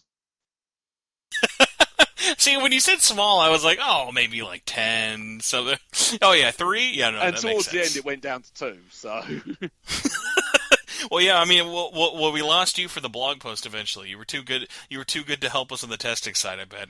Yeah, it was, but Steam opened up. And like I say, met some lovely people, particularly for the betas. Again, there's a few people I'm still in touch with. And they were generally really helpful. But it opened us up to everyone. And so, whereas before we were dealing with people who were fans of us and were into us and kind of had a relationship with us, Here, we were just the people who were giving them the game, and if something was wrong, they were going to let us have it. And yeah, so it got a lot harsher and a lot very quickly, and the Steam forums in particular were not always particularly pleasant. Well, hey, Steam, if anything, they'll let you know. Yeah. they'll let you know if there's anything wrong. Steam is definitely not one to just sit on it. And of course, with the fact that we developed a reputation, an unfair reputation, I will say, for censorship, in that we never cut anything we weren't told we had. We never made cuts to any game where we weren't told we had to make cuts to that game. We never decided off our own back, we're going to cut some stuff from this game. Mm-hmm. But we developed a somewhat unfair reputation for censorship. And a lot of the time it was like Valve going, you're going to need to make changes. I was going to say, the only ones I can kind of think of that come to mind are like maybe Mary Skelter? There were quite a few, the Agarest games, Agarest 2 in particular, the European version. You're right. The one we developed a reputation for was Agarest 2, the European version, in that there were ratings boards issued that no one believed us. And then with Steam being somewhat inconsistent on what needs to be changed, people already had the idea in their head that we were somehow, for some reason, deciding to make cuts to games despite knowing that it was A, more work for us, and B, would lead to lower sales. Yeah. But we were doing this off our own back rather than being told to by Steam because, inconsistent with these things. Yeah, and I mean, that's kind of... cut. You must be lying. And we got absolute abuse from that. Horrific. Like, really bad.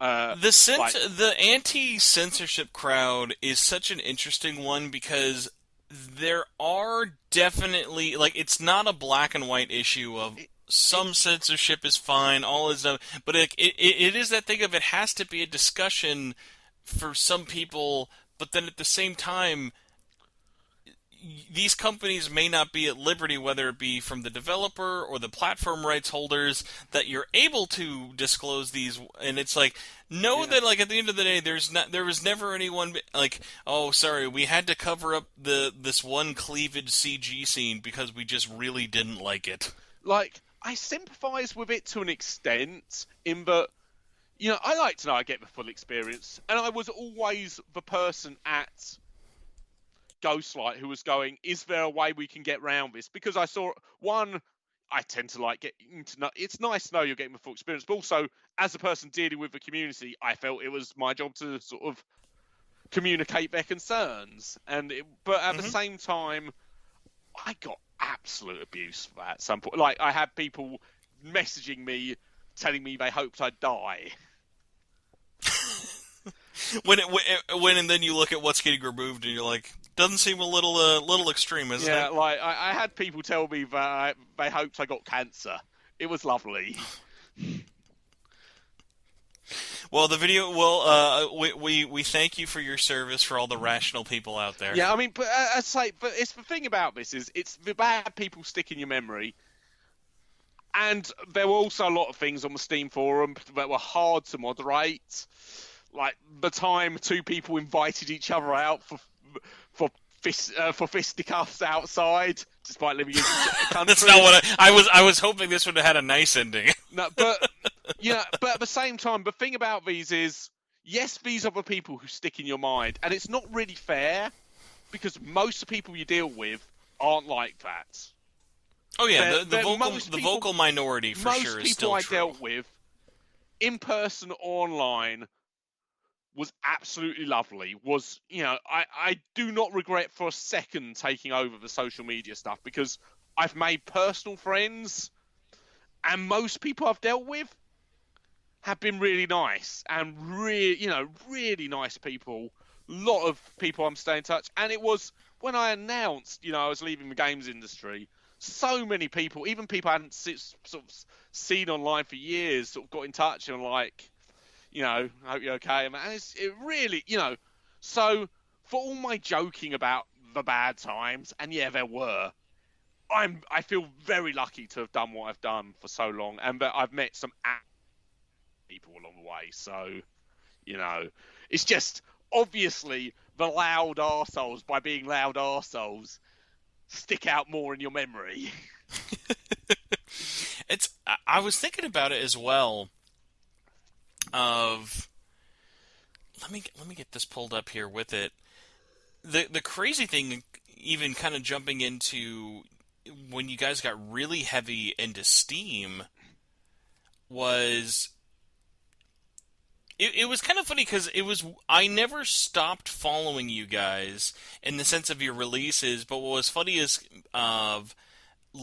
following it along even more of like I was always surprised at the stuff you guys would pick up or end up kind of coming across, because again, starting with Agarest makes sense, going from that 0 to 2, and then other weird ones of like then with like Mugen Souls. Lost Dimensions was a really really big one of me being shocked at, just because that was such a late release PS3 Vita game that I really, really love. I think that game is great.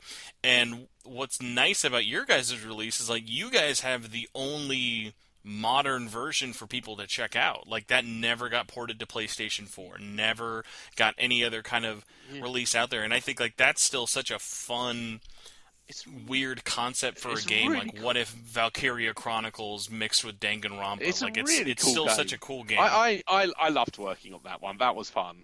Yeah, I mean, a lot of it was like what we could get and what was available to us. Obviously, we had some sort of filter. We weren't just like taking everything, but a lot of it was what was available to us and, worked for us.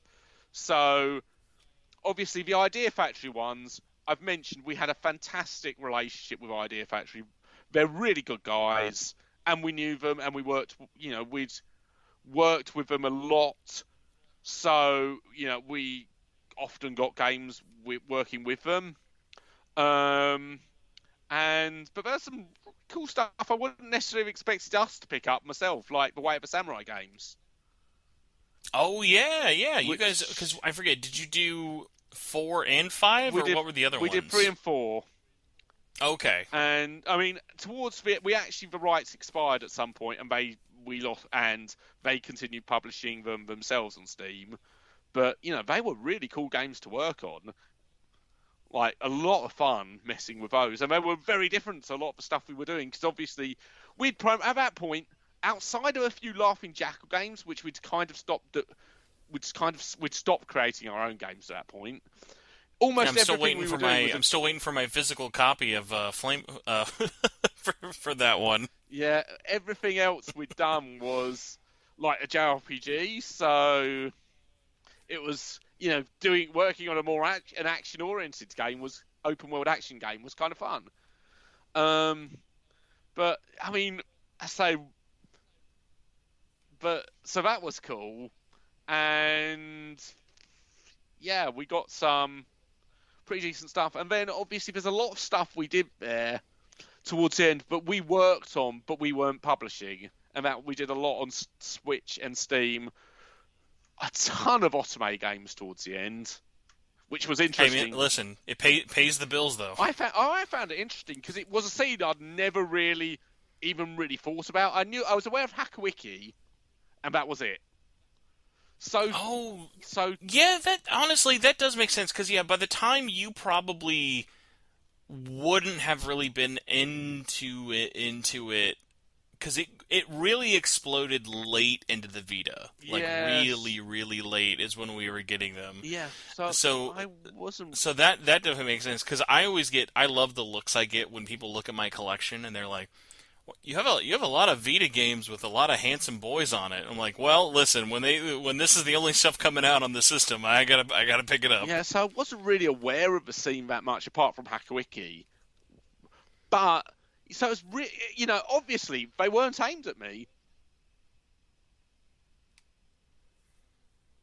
I'm trying to pull it up. I know you guys did. I was aware of you guys did some work on the Switch version for Fairy Fencer. Do you know any of the other ones offhand that you worked on for like the Otome stuff? The Otome stuff. Oh god, I'm just trying to. The names are a challenge. I'm not, Yeah, not gonna fault you if you don't remember it. if you give me a sec, I can look at Aksys' store because we did a lot with them. We did a Verse Evermore. We did Radiant Tale.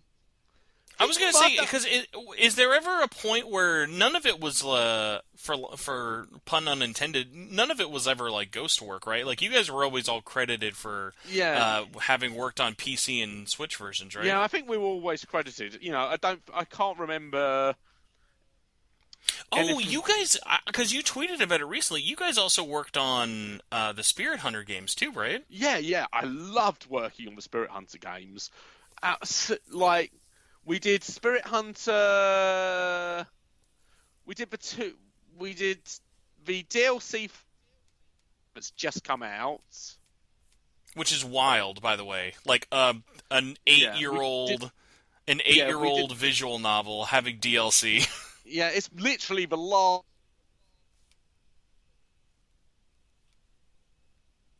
That we did. Hold on a second. Hold on. I lost you. I lost you. Like right as you said, the DLC was literally the last, and then I lost you. Sorry, it was literally the last project I ever worked on in the video games industry. Unless I rejoin the industry, that will be where I finished.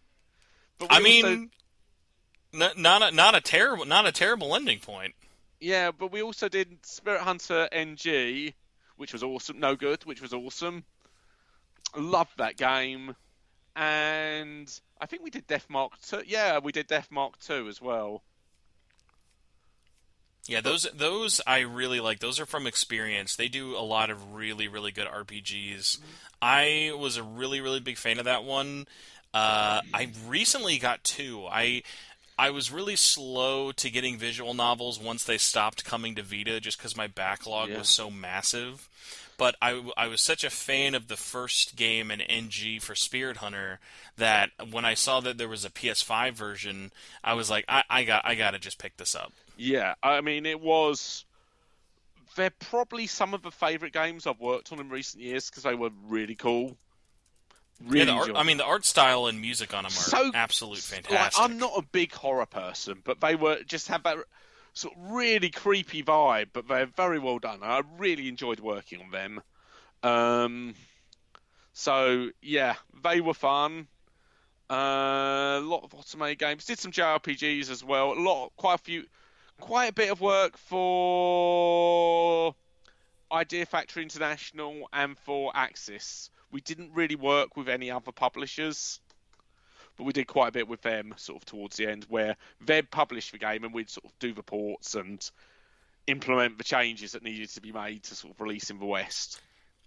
How did you guys enjoy your time putting stuff out on Switch and stuff? Because there was kind of that era where not really having much on like PS4 or even really Vita and stuff. Was it kind of funny going back to consoles, or were there any like annoyances you kind of missed that you didn't have to worry about with Steam? I mean, it's mixed. Like, the advantage of Steam is there's not the TRC stuff, which, although I did find modern consoles, the TRC, the sort of, I guess those are the publisher's rules for what your game needs to do, generally aren't as bad as they were back in the PS2 and PS3 days. I think it's got a lot easier, that side of things. But while Steam didn't have that at all, Steam's got the issue of everyone's PC's different, so you get a weird bug that only occurs on like a few 2% of PCs. But if you're selling like enough copies, that's a problem that sounds like it's really huge. But how do you, actually track that down? And I was responsible for handling a lot of the tech support at Ghostlight. All the tech support will come to me first to sort of try and solve or pass them to programmers. And a lot of the time the answer was, we have no idea why this is happening. The programmer cannot tell me anything. And I've been through everything I know how to suggest that you can try. So, we'll see if we can make it here. But given this hasn't come up before and didn't come up on any of the beta testers' PCs, Yeah, that stuff is like it's almost like playing fish in a barrel. I It's mean, like I feel like it's like fish in a barrel but blindfolded. yeah, like that's the thing, and obviously, you know, quite understandably, that's not much good for a person whose game's broken or who's having issues running it. And occasionally it's that they're doing something daft, but often it is that there's some conflict between their PC and the game, and we can't track it down. We don't know what's causing it. But for them, all they know is they bought a game, it's not working, and we can't fix it. And that, so they're pissed, and quite understandably. It's such a like joke from the insider's perspective.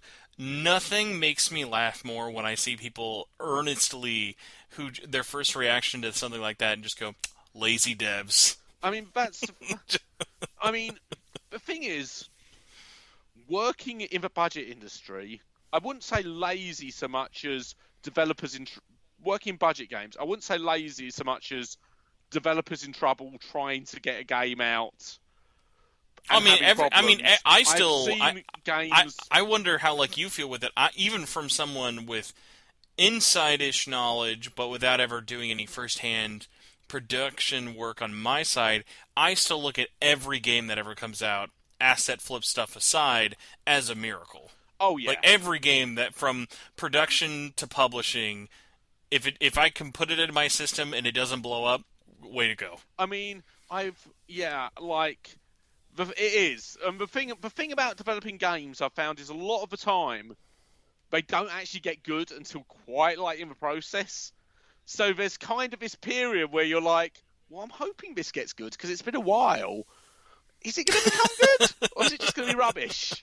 And particularly those are always so funny to follow because it's like you have faith in yourself, but also you don't know till other people get their hands on it. The Laughing Jackal stuff, I think, typically did turn out to be pretty good.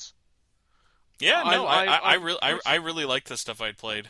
Stuff we put out as Laughing Jackal, but we developed in house. The stuff we did as Midas. So back in my early days when the budget publishing, like there's always extenuating circumstances, but there's a bunch of games I worked on where I knew, this is just never going to turn into a good game.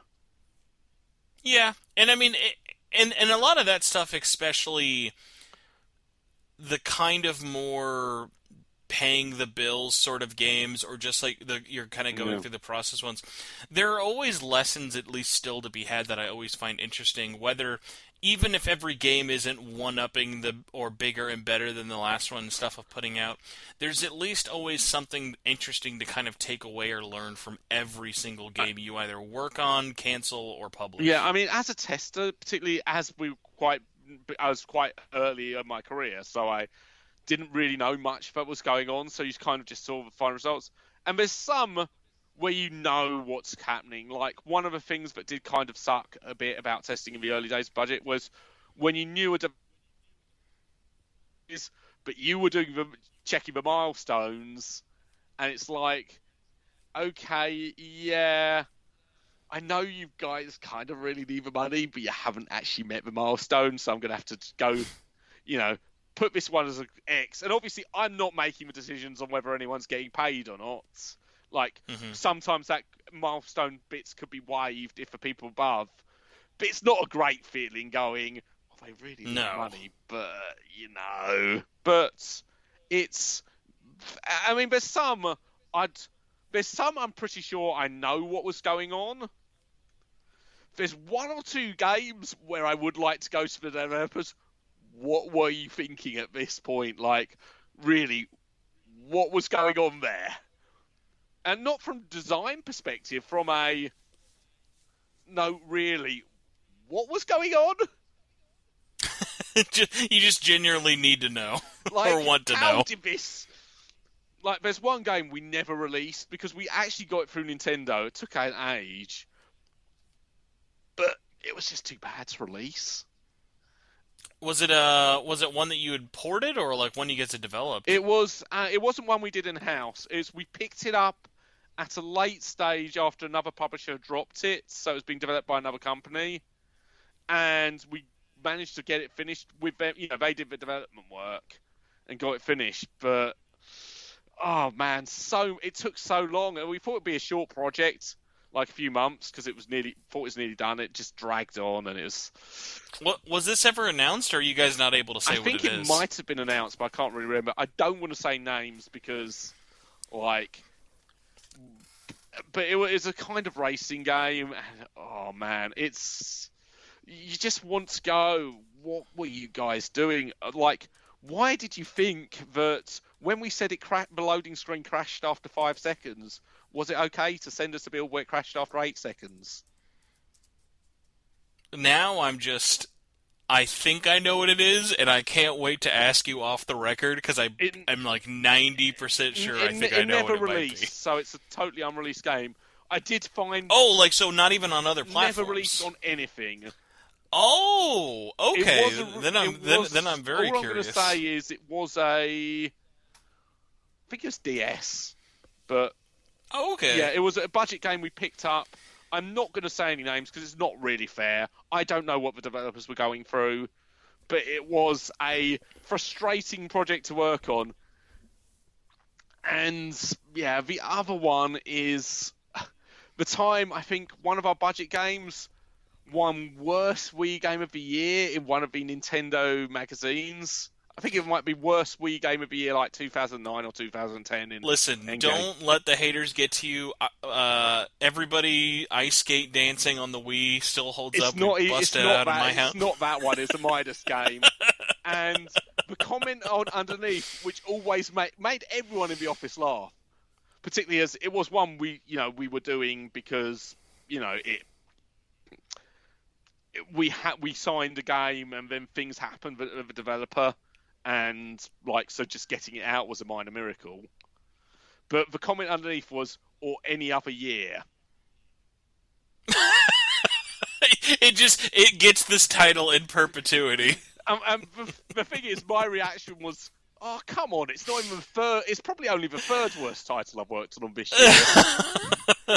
And yeah, give it the in consideration at least. Don't give it a definitive title. Yeah, but so that was interesting. In fairness, I didn't work on that game much because it gave me motion sickness. Didn't have the Ross touch. If it had the Ross touch, it would have been aces. No, I worked on the PS2 version lots. It was just the Wii version that gave me motion sickness. And I know what was were there any kind of titles similar to that in reception of not like negative to an extreme amount, but were there any games at your time at Ghostlight that you look back on and were like, I'm surprised this wasn't bigger, or I wish more people latched onto this or that? I think it's mainly the Laughing Jackal games. Like most of my favourite Ghostlight ones did end up in some way becoming big, whether it was our release or another one. But the Laughing Jackal stuff, I think there's some really cool little games that more people would have enjoyed had they tried. Flame Over will probably be forever the one I go, I wish more people had played that. Yeah, Flame Over is probably the only game I've given you guys direct money for. Because I think is that the only one you guys released over here in the West? We released a bunch on PSN we did a load of PlayStation Minis on PSP. Oh, you're right. No, yeah, I forgot you guys did, because Minis there were a lot of, but there were not a lot of people developing them. So there was a lot of open room for it. Yeah, the mini scene was kind of fun because a lot of us knew each other doing them as well. So, and we gather on the same forums. I think pspminis.com or something it was called, and there'd be a bunch of devs there, and I used to post on there as well.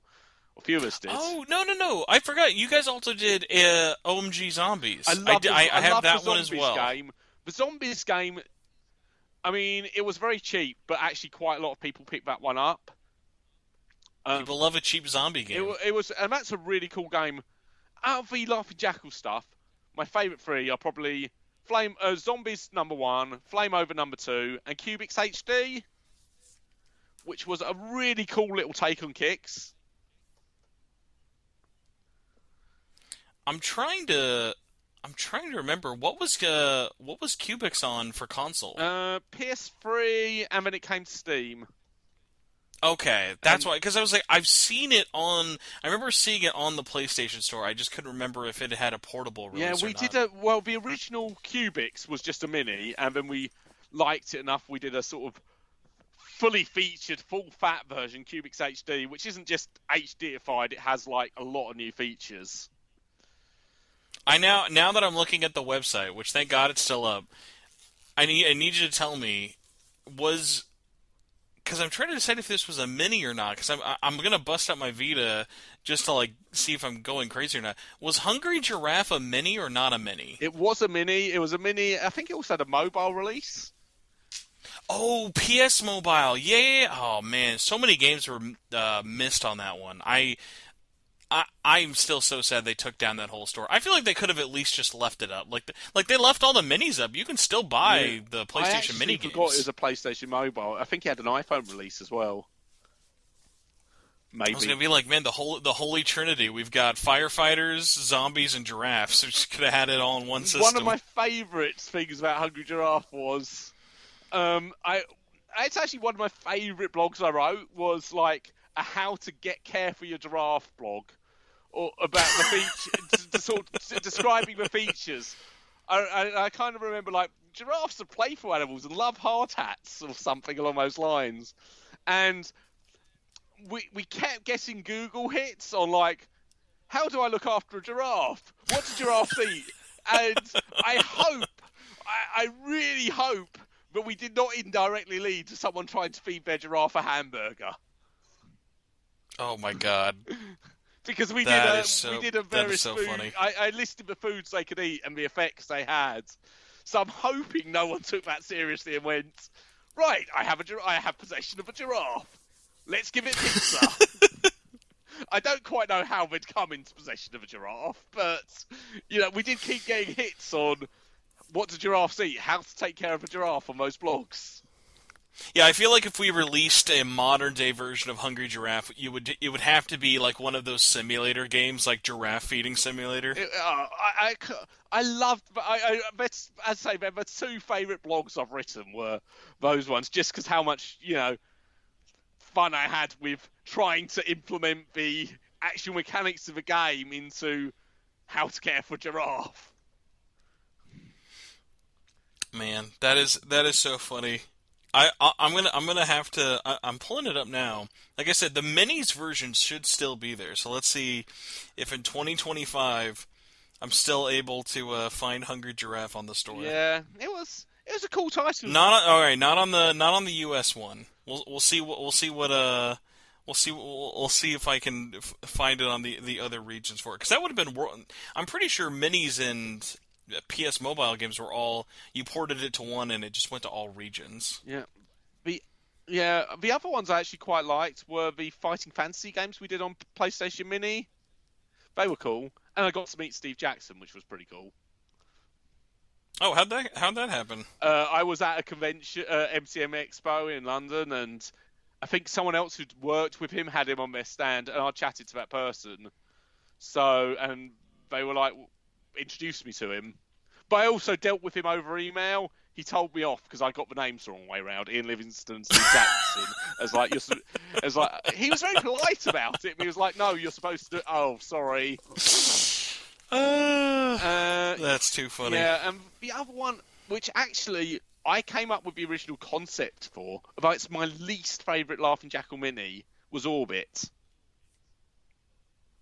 Oh yeah, that one. It's probably my least. I've got the page here with it. What did it play like? It's basically one of those ones where you sort of took off and tried to get as much distance as possible. Oh yeah, those like launcher games were really big back in the day. Yeah, and it was kind of fun, but it's probably my least favourite. I did like Vibes, which I've just remembered, because I managed to get I chose a couple of the songs for that, and I think one of them was. I mean, most of the music was handled by other people, but I did get a couple of songs. And one of them was a band I really liked, but I sort of went to quite a few of their gigs and knew them and was like, do you fancy having one of your songs in a video game? And they were like, yeah, okay.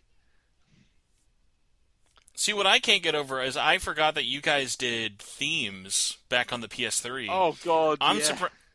I'm surprised you guys never tried getting into some of the themes on PS3 have actually ironically been kind of getting pulled back up for like nostalgia posts of like PS3 and to a lesser extent, well, not necessarily it was a lesser extent, but like PS3 and PS4 themes were like infamous of like any concept, whether you would think about it or not, were there, and it was always just absolutely mental. It'd be like, did you want to look at a piece of corn melting butter? Here you go, give us $2. Yeah, yeah, yeah.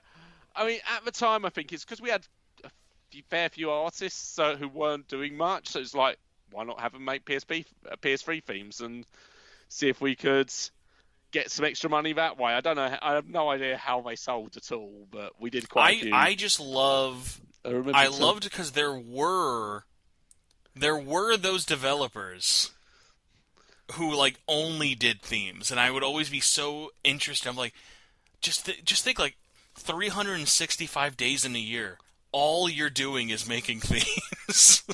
Yeah, yeah, it was. We were very much sort of trying a lot of things to see what stuck in that point. I mean, that was kind of the way we worked back from the Midas games days.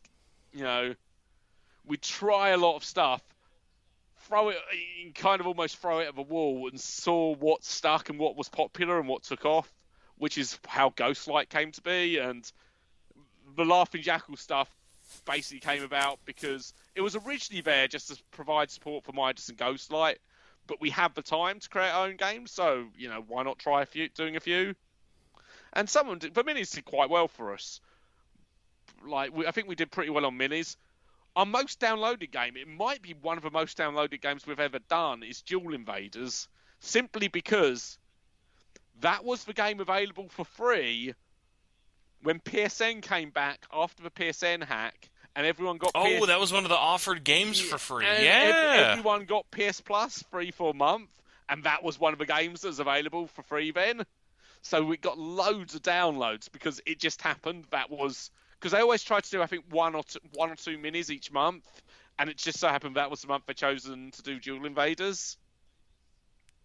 That is so funny. I cannot. That feels like we talk about how long 10 years ago feels like. The PSN outage literally feels like a lifetime ago. I mean, the weird thing I've been thinking about now, 18 years working there, is it both seems like a lifetime ago, but also like it's compressed into a really short space of time. Like I still remember like my first day and the game I tested during my interview. International Tennis Pro, by the way. And the first game I actually worked on, which was Shadow Hearts. Oh yeah, what, PS2? The last Shadow Hearts game, which is always a very fond memory because it's the first game I worked on where I saw a friend of mine talking about enjoying it without knowing I'd worked on it. Which was a really some kind of cool moment. And yeah, that's always going to be like that funny thing of just be like the most unbiased way to find out something you worked on was good. You didn't have to tell anyone, and they were like, "Oh yeah, this is great." Yeah, yeah. I mean, given how long ago it was, I feel that they might have even been talking about it on LiveJournal. Oh, dang! To really date ourselves here. Yeah. Yes. Yeah. So.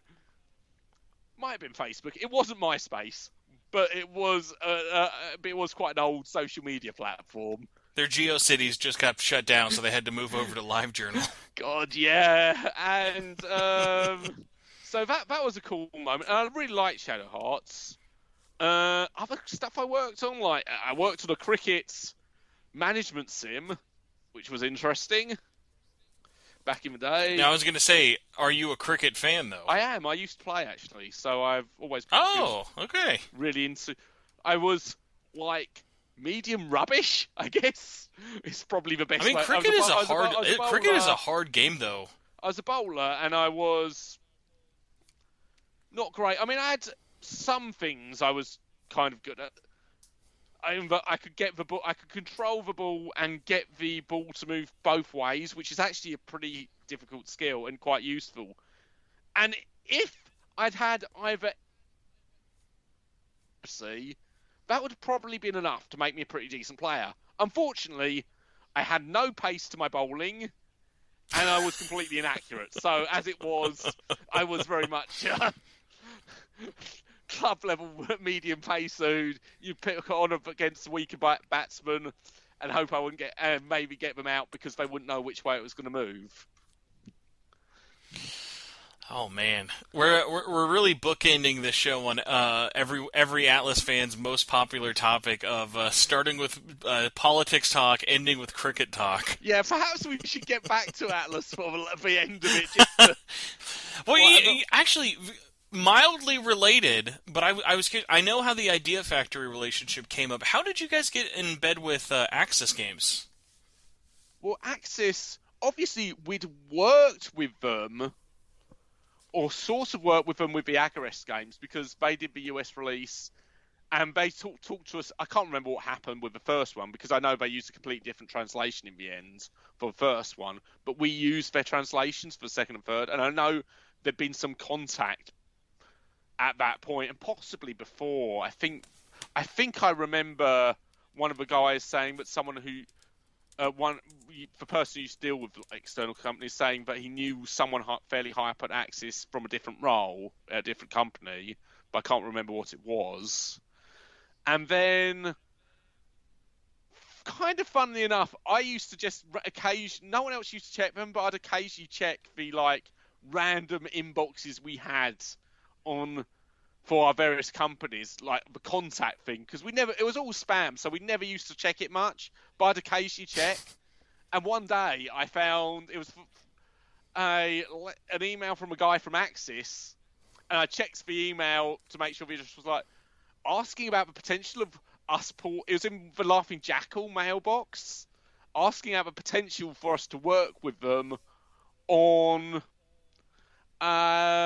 Tokyo Xanadu EX to sort of help them port it. So I forwarded it on because it's we're looking for stuff to do and this sounds cool and it's a business thing so it's not my place to say yes or no. And that's how we started working with Aksys again. Do you know what year that would have been? It would have been around the time of Tokyo Xanadu EX, so let me see when that was released. So, there is a funny connection with Aksys and this podcast because for the longest time, I don't know who your point of contact would ever be there, but do you know a Frank at Aksys? I'm aware of the name, but to be honest, I haven't dealt personally with many people from Aksys. No, you're fine. He's a funny one. He came across my feed. I'd been a fan and bought many Aksys games over the years, just in general. But he is at the company, and it literally has probably one of the most insane Atlus collections ever. Oh, buying the original prints of the art, merchandise. He is what a successful version of my game collection and memorabilia would look like. And I always hit him up every now and then of just being like, "Hey, I know you're high up at this company. I really want to have you on the podcast." And I'm sure we would talk about Aksys Games. I just want to talk about all the weird stuff you've bought over the years because he's got an insane Atlus collection. Legitimately, probably one of the most impressive I've ever seen. Yeah, I'm guessing, given it was released in December 2017, that it must have been sometime in 2017, possibly late 2016. But would have been me finding the email hidden in the Laughing Jackal contact box among. What a find though. Yeah. I mean, it turned out pretty well because one, we ended up doing a lot of work with them, and two, I got to work on an Neon Falcom game again. And on a personal level, that was pretty awesome too. Because I kind of given up on working on a Falcom title because we weren't doing stuff for other publishers much at the time. We were mainly doing our own stuff, and it just seemed like they were all going to bigger publishers, so it was okay, I'm just going to be stuck playing. Well, not stuck playing them, obviously. That's not a hardship. Just throw it right under the bus while you're at it. That's not a hardship, but like, I'm not going to get the chance to work on them again. And then understandable, especially with the thing. Yeah, and then we got, and then I got that email. I was like, yay! And yeah, that was really cool. So that's how we sort of got back to working with Aksys, I think. Would you kind of know what would ever lead to a game you guys are working on, let's say like for another publisher, on like just like a port or a version with it, versus something that you would still license but actually get to be the publisher, like with Agarest on Switch? Like, what would kind of lead to those happening, of just working on something as a developer versus getting the publishing rights? It's kind of like one. I think it's mostly comes down to like what whoever we're working with wants to do. Like a lot of the times, particularly on Aksys' side, they've already got the publishing rights when they talk to us, and they don't need a European publisher anymore because, like, the internet. So they don't need us. So we just get asked with Idea Factory. I think largely we did Agarest because we'd done a lot of the Agarest titles in Europe. So, but I think we felt afterwards we were better suited to just doing the port and being paid for that. Like the idea that we might publish stuff again was always there, and it would have been cool if it had happened, and we were always open to it. But there wasn't really much. It always just worked out better for us to do the development, to do the ports, or or stick the English language stuff in. Or sometimes we did like ports of Japanese versions as well, which was no, and that's always like the funny thing, where like I always find or take so much interest kind of in the behind the scenes things of like it's always so funny of like I think of often so many people who play video games probably very rarely ever say to themselves, oh, who made this? Who published this? Who distributed this? Who worked on this port versus like the original version and things like that? For it, like the more I ever kind of like cover or learn about the industry, I still love kind of just peeling it back, all those different layers, just because there are so I just with how spread out the industry even still is to this day, it's so funny of like how little attention so many of these different facets ever really get, Yeah, I mean, I think the thing about Ghostlight is we're always, kind of an odd publisher in a way. One, because we had a developer attached to us. A lot of developers of Japanese games, publishers of Japanese games in the West, don't really have a linked developer. But, because the marketing budget was basically me and my time, I think I used to get like 20, maybe £50 Facebook ads, and that was the marketing budget. We were always in a better position of, well, we have a development team, but we don't really have a marketing side. So it made sense in a way to move towards that. I mean, yeah. At this point, they're gonna have to subpoena your Twitter account just to get the name back. Well, I did hand over the Ghostlight Games stuff and Laughing Jackal. So, I just mean in the sense of, because yeah, you're I think on Twitter you still are Ghostlight Ross, right? I'm still Ghostlight Ross, pretty near everywhere, and and they were fine with that. There's no problem there. So I might change the name at some point, sort of. But the thing is that having gone by that for so long, it just feels weird. Oh yeah, it's like you've done it for the better part of almost 2 decades now. It's like you're just shooting yourself in the foot if you change it at this point. Yeah, like I do have the display name as my actual name, and it's just the handle that's Ghostlight Ross.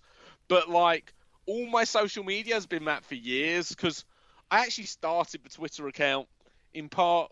It was about, I don't know, it must have been like 10, 12 years ago. We tried lots of other people at the company, at sort of handling the social media, the PR, and they'd all either hated it or hadn't quite worked out. So they came to me and we're like, Ross, I know you're doing busy with the testing, but would you like to try out, the social media and PR? I was like, not sure about this, socializing. But in the end, I was like, okay, I'll try this for a couple of months, show some willingness, and then, hand it back. And I ended up doing it for the next decade or so, over 10 years. And yeah, was there much of a split for a while, or were you pretty much just doing the marketing full time after that? no, it remained pretty split until the end, where we stopped publishing, in which time I was sort of almost not entirely back to testing, but mostly. But I mean, it was always a job where you helped out with lots of things. Like I'd help out in the warehouse sometimes, loads of different stuff. It's a small company, so you'll chip in, and it's so this was like just a new thing that I'd taken over as a thing. I didn't have a Twitter account at that time. It's like, and it's sort of, I think, in discussion after I started handling the Ghostlight Twitter one, it was like I started up the Ghostlight Ross. I was handling the Ghostlight account and the Laughing Jackal account, and started up the Ghostlight Ross one as sort of to give it a bit of a personal touch, to give a sort of face behind the company. And the idea was always it would be a mix of semi-personal and semi-company related, and the sort of amount varied over time. I think it ended up being much more personal than company related. There's always some company related stuff, but the idea was just, maybe someone who didn't want the pure corporate account would be, more interested in that, and also just, make it seem like demonstrate that we're real people and not just a faceless corporation kind of thing. Yeah, for but sure. It was always, and I'd never had a Twitter account at that point. I didn't really know Twitter that well, but it's like, okay, and I still enjoy social media. Like, I've got my Bluesky account. I'm not so active on Twitter anymore, but I've got Bluesky and Fred's accounts, and all under the Ghostlight Ross handle. And maybe if they ask me to change it, I'm more than happy to change it, but as I left, they were pretty cool with me continuing to use it, so. Well, it's almost one of those things of, especially with display names being so much more prevalent now, I feel like, ironically, it's very rare people actually look at the @ anymore, unless you're trying to find someone for the first time. Yeah, I mean, there's a reason why I sort of use a display name as my actual name, because I was like, it just feels more permanent, like, rather than and me. And as it moved away from being, as the balance moved from sort of like a 50-50 work personal to, like, I don't know, 75 personal, 25% work, it made sense to sort of have my name on it rather than just Ghostlight Ross. But I am Ghostlight Ross in a lot of places still. And yeah, if someone from and I was farm there and works, or the guys at work are still pretty cool with me using that. But if they ever did have a problem, obviously I'd change it. But otherwise, I don't really want to change the name, because that's what people know me as. No, exactly. Well, in the hopes that the internet call doesn't completely shit the bed on us again, I've got one last joking question for you, and then we can get you one more before I get you out of here. Okay. So, God, what would this have been? I think 2022 would have been the last time I tried annoying you for something. Do you remember what I asked you about like 3 years ago? There was a tiny HD remaster that was coming out that year, and it was for Nocturne HD. Oh yeah, coming to modern pop phones. And I remember I either asked you or I was planning on asking you, because they. And what sucks is no one who worked on this move or promotion is still there that I could ask, or I never found out who in the Atlus West office leaned into this. But for some reason, they really leaned into the Dante from Devil May Cry meme Um, from Lucifer's Call for the HD the re-release. absolute funniest thing about that is, while obviously I wasn't there when it's done, I know some of the people who were and sort of came up with that label and did that were still there up till the end. So I was, up till I left. So I was chatting to them, and they had absolutely no idea that became a meme. They were like, that's what I couldn't believe when I'd asked you about it. I'm like, how do they not know this? they were stunned that it become a meme. They weren't hugely online, in fairness, but yeah, like they had no idea, because I remember going, "Did you know this was no, what?"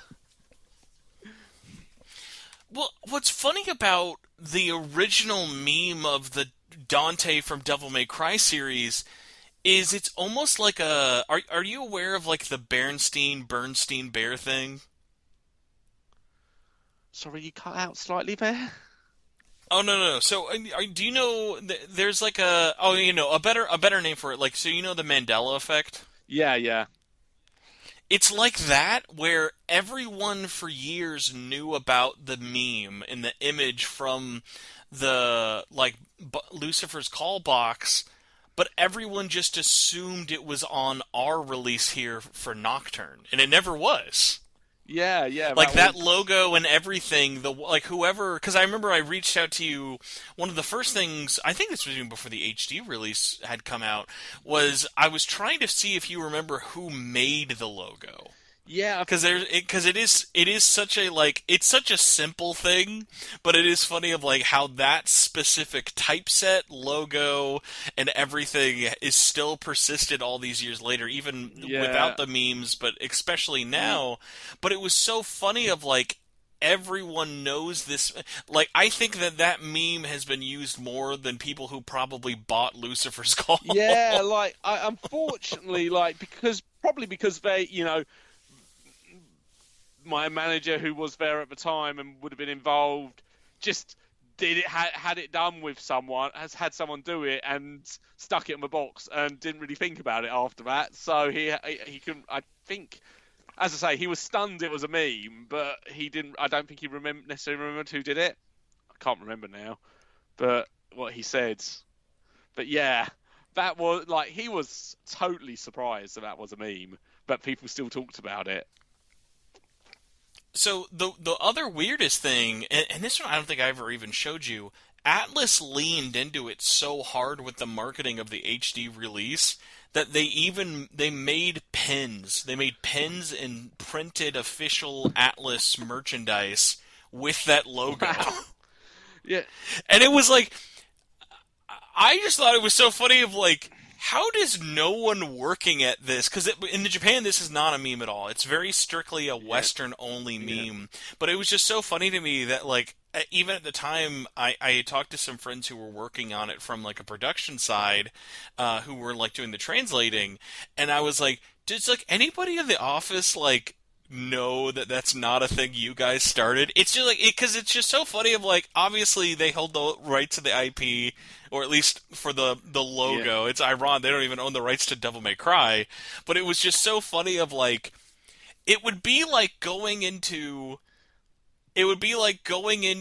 a rival convenience store, and then the one across the street steals their logo for a joke 10 years later. Well, It's yeah, it's like, kind of wild. Like, yeah, especially as I said, no one at the company thought anything of it. This was not like something we're kind of proud of or we knew about the meme. No one had any idea.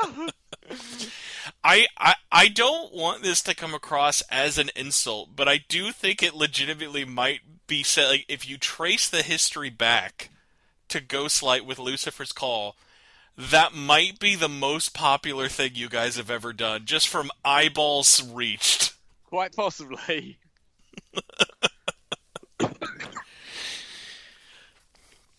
But no, that one was so funny. But I was just, I wanted to double check with it. It was like, yeah, at your time there with it, especially because it would have only been about 2 or 3 years ago. Nobody, I assume nobody at Ghostlight was ever contacted by Atlus, correct?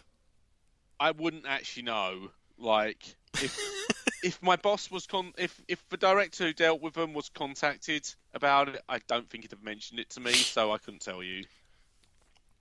My only one saving grace I thought would have been so funny, especially because you guys were working on PC ports at the Yeah, time, is it would have been the most full circle thing ever if you guys got to do the PC port for Nocturne. that would have been. Yeah, and we could have stuck the logo on it. Oh, well, I mean, honestly, more than anything, the logo would have been great, but also just for the fact that then someone would have, like, had the balls to be like, all right, for the reversible cover, we'll call it Lucifer's Call. Yeah.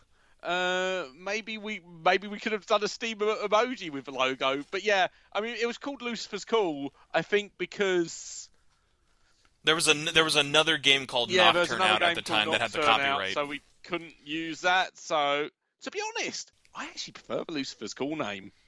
Lucifer's Call is a cooler name for sure, especially because ironically, I actually hate the original name, and that was one of the things I really didn't like about the HD remaster. Because in Japan, the full name of the game is Shin Megami Tensei 3 Yeah. Nocturne, and then when it came out over here, it was just called Shin Megami Tensei Nocturne. Like dropping the 3 made it look so much cleaner, and then in the same thing with Lucifer's Call, I was like, oh, that makes it stand out so much more. That then by the time the HD remaster came out, they threw the 3 back on with all the extra words, and I'm like, now it's too long. Now we're getting to like we're needing subtitles of the subtitles. Yeah. I mean, I guess it's because now SMT is a more known series than it was back in the day, so people sort of understand. Because I think people used to get an awful lot with Japanese games in terms of renaming Oh, and for sure. messing around. Like, I mean, even it was only a few years. I mean, probably 5 or 7 years before Nocturne, Final Fantasy was still going from 3 to 7 with no explanation. like we did a PS2 game called that I think was released as Shinsengumi in Japan. I can't remember who was involved in it, but there's quite a well-known Japanese developer involved in it, and we released it in Europe as on PS2 as Code of the Samurai.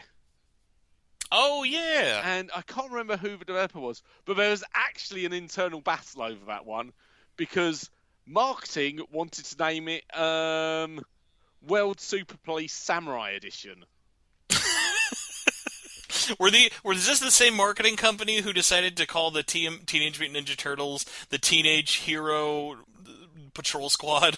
Well, I think the thing was we'd recently done. This was right as I joined, so before I joined, we'd had quite a really good budget game that done really well for us called World Super Police, and they wanted to tie it. I guess they saw the Shinsengumi as like a sort of police force, samurai police force. So it's like, oh, we can tie it into that, and then shop stores will see it as the sequel to it and pick it up.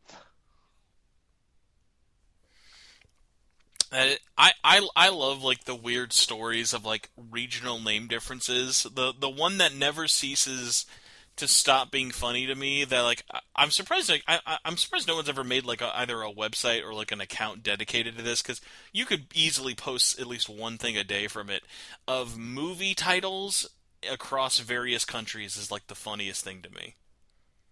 Of like how absolutely wild some companies get when they're naming movies for other territories. Yeah. But Ross, I have stolen you for a horrendously long amount of time. Yeah. The sun is now arose on my side of the world. I did not think I'd be stealing you for 3 hours, so thank you for chatting with me for so long. Yeah, no problem. It's probably been longer than I expected, but it's been fun. Well, you got to remember, it has it a long time ago. We did also go very long all the other times I would have you on the show, so we're at least keeping with very old tradition. I think the problem is I can ramble on forever. So, yeah. Well, But besides obviously that, I wanted to you've still got the Twitter and everything for it. What's the best way you want people to kind of still follow you with it? You said you're more active on Bluesky, right? Yeah, I'm basically Ghostlight Ross everywhere. If you want to get me on, I am still on Twitter. I don't read it as much, but if you want at me, and I sort of copy my post from Bluesky there. So on Twitter, I'm Ghostlight_Ross. And on Bluesky and Threads and Instagram, I'm... Actually, no, on Threads and Instagram, I'm also Ghostlight_Ross. And on Bluesky, I'm just Ghostlight Ross, one word. Okay. And besides that, since we don't have to shill anything for any of your future stuff, at least as of yet, I figured we'll take a look into the future a little bit for you. What's either a game or anything coming out you're looking forward to? Like, what's got your interest coming out later this year? I mean, it's the trail stuff, although obviously I'm so far behind on that, but it's almost... I'm looking forward to catching up, and that's what I've been paying most attention to be honest. I say part of the problem is I'm so slow with playing games due to my crippling Football Manager addiction.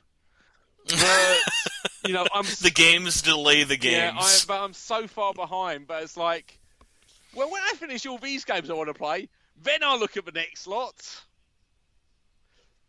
But the Switch... I was going to say, by the way, for Football Manager, I assume, are you playing that on PC or are you playing that on your phone? Play it. I think. Okay. Depressingly enough, since like Championship Manager '93. I feel like I used to know. Like, what year did they start doing those? I think like it started as Championship Manager in like I think 91, 92 season, maybe 92, 93, and then at some point they sort of had a falling out with Eidos and signed up with Sega. Sports Interactive had a falling out with Eidos, signed up with Sega. Eidos carried on with Championship Manager. They released Football Manager under Sega, and I was kind of surprised, but all the fan base was aware enough of what was going on, but basically everyone followed them onto Football Manager. By the way, I'm on the wiki for Championship Manager. Two things. One, I cannot believe that they made it till 2017. I'm surprised as And well. number two, the cover for Championship Manager 1 on the DOS is possibly one of the most unhinged but accurate covers I've ever seen. Do you know what it is? I probably do, but I can't. It's just, I'm sure it's like some actual like Football Manager, or if it's not, it's even better.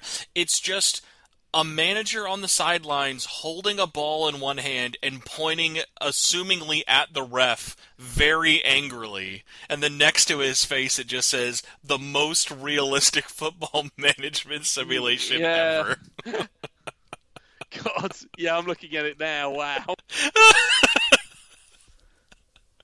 They're like, how else will they know? You're not on the field, you're just yelling at everyone on the field. Yes.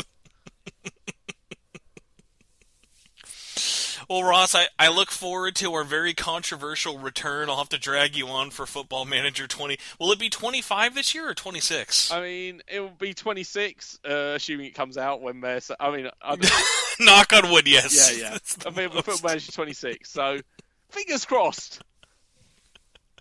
The highly anticipated... Yeah, it can't be much fun for them, so I really do hope that they're not having any more problems, because, obviously working in the industry, my first thought was kind of, God, this will suck so much for them. Oh, no, yeah. I mean, yeah, I can't imagine it was easy for them to make that decision, but also at the same time, much like a lot of, the...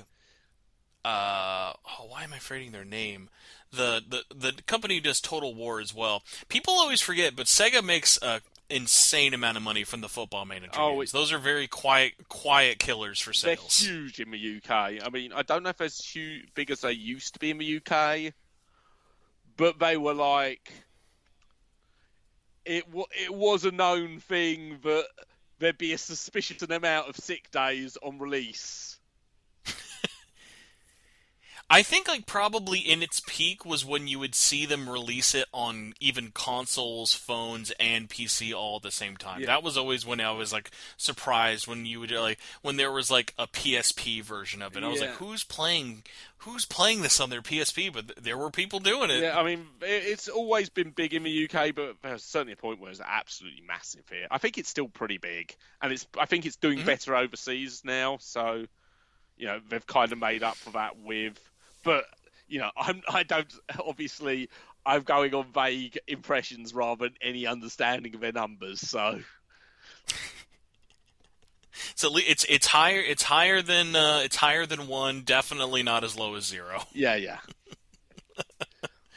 Well, Ross, thank you for, again, letting me ramble with you about a horrendously large amount of topics today. Everybody listening, as you could probably tell, this was a bit of a weirder episode with it, but absolutely always fun to have returning guests on the show.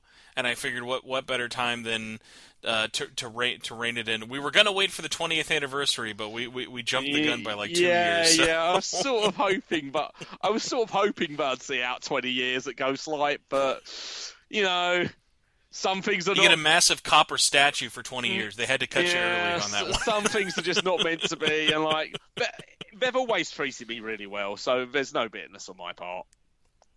Yeah, I mean, honestly, and you've had such a great attitude about it as well for it, and because we had started talking about with the show, every company's situation with everybody is always so different for it. So it's just at least one of those things of, I think, in hindsight, you had a great attitude with it in the beginning, and you at least thankfully were able to line up something else pretty relatively quickly as well. Yeah. So it at least didn't go for the worst. Yeah, like it could have been.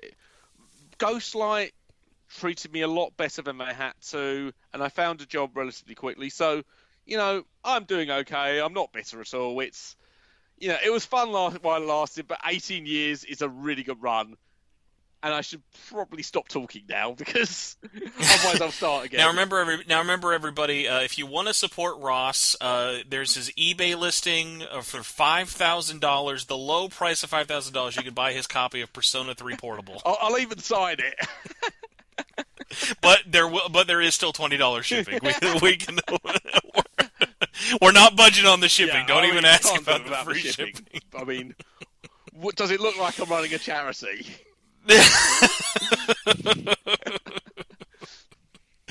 All right. Well, everybody, thank you so much for listening. We will see you next week. Have a good one. Yeah, thanks for having me.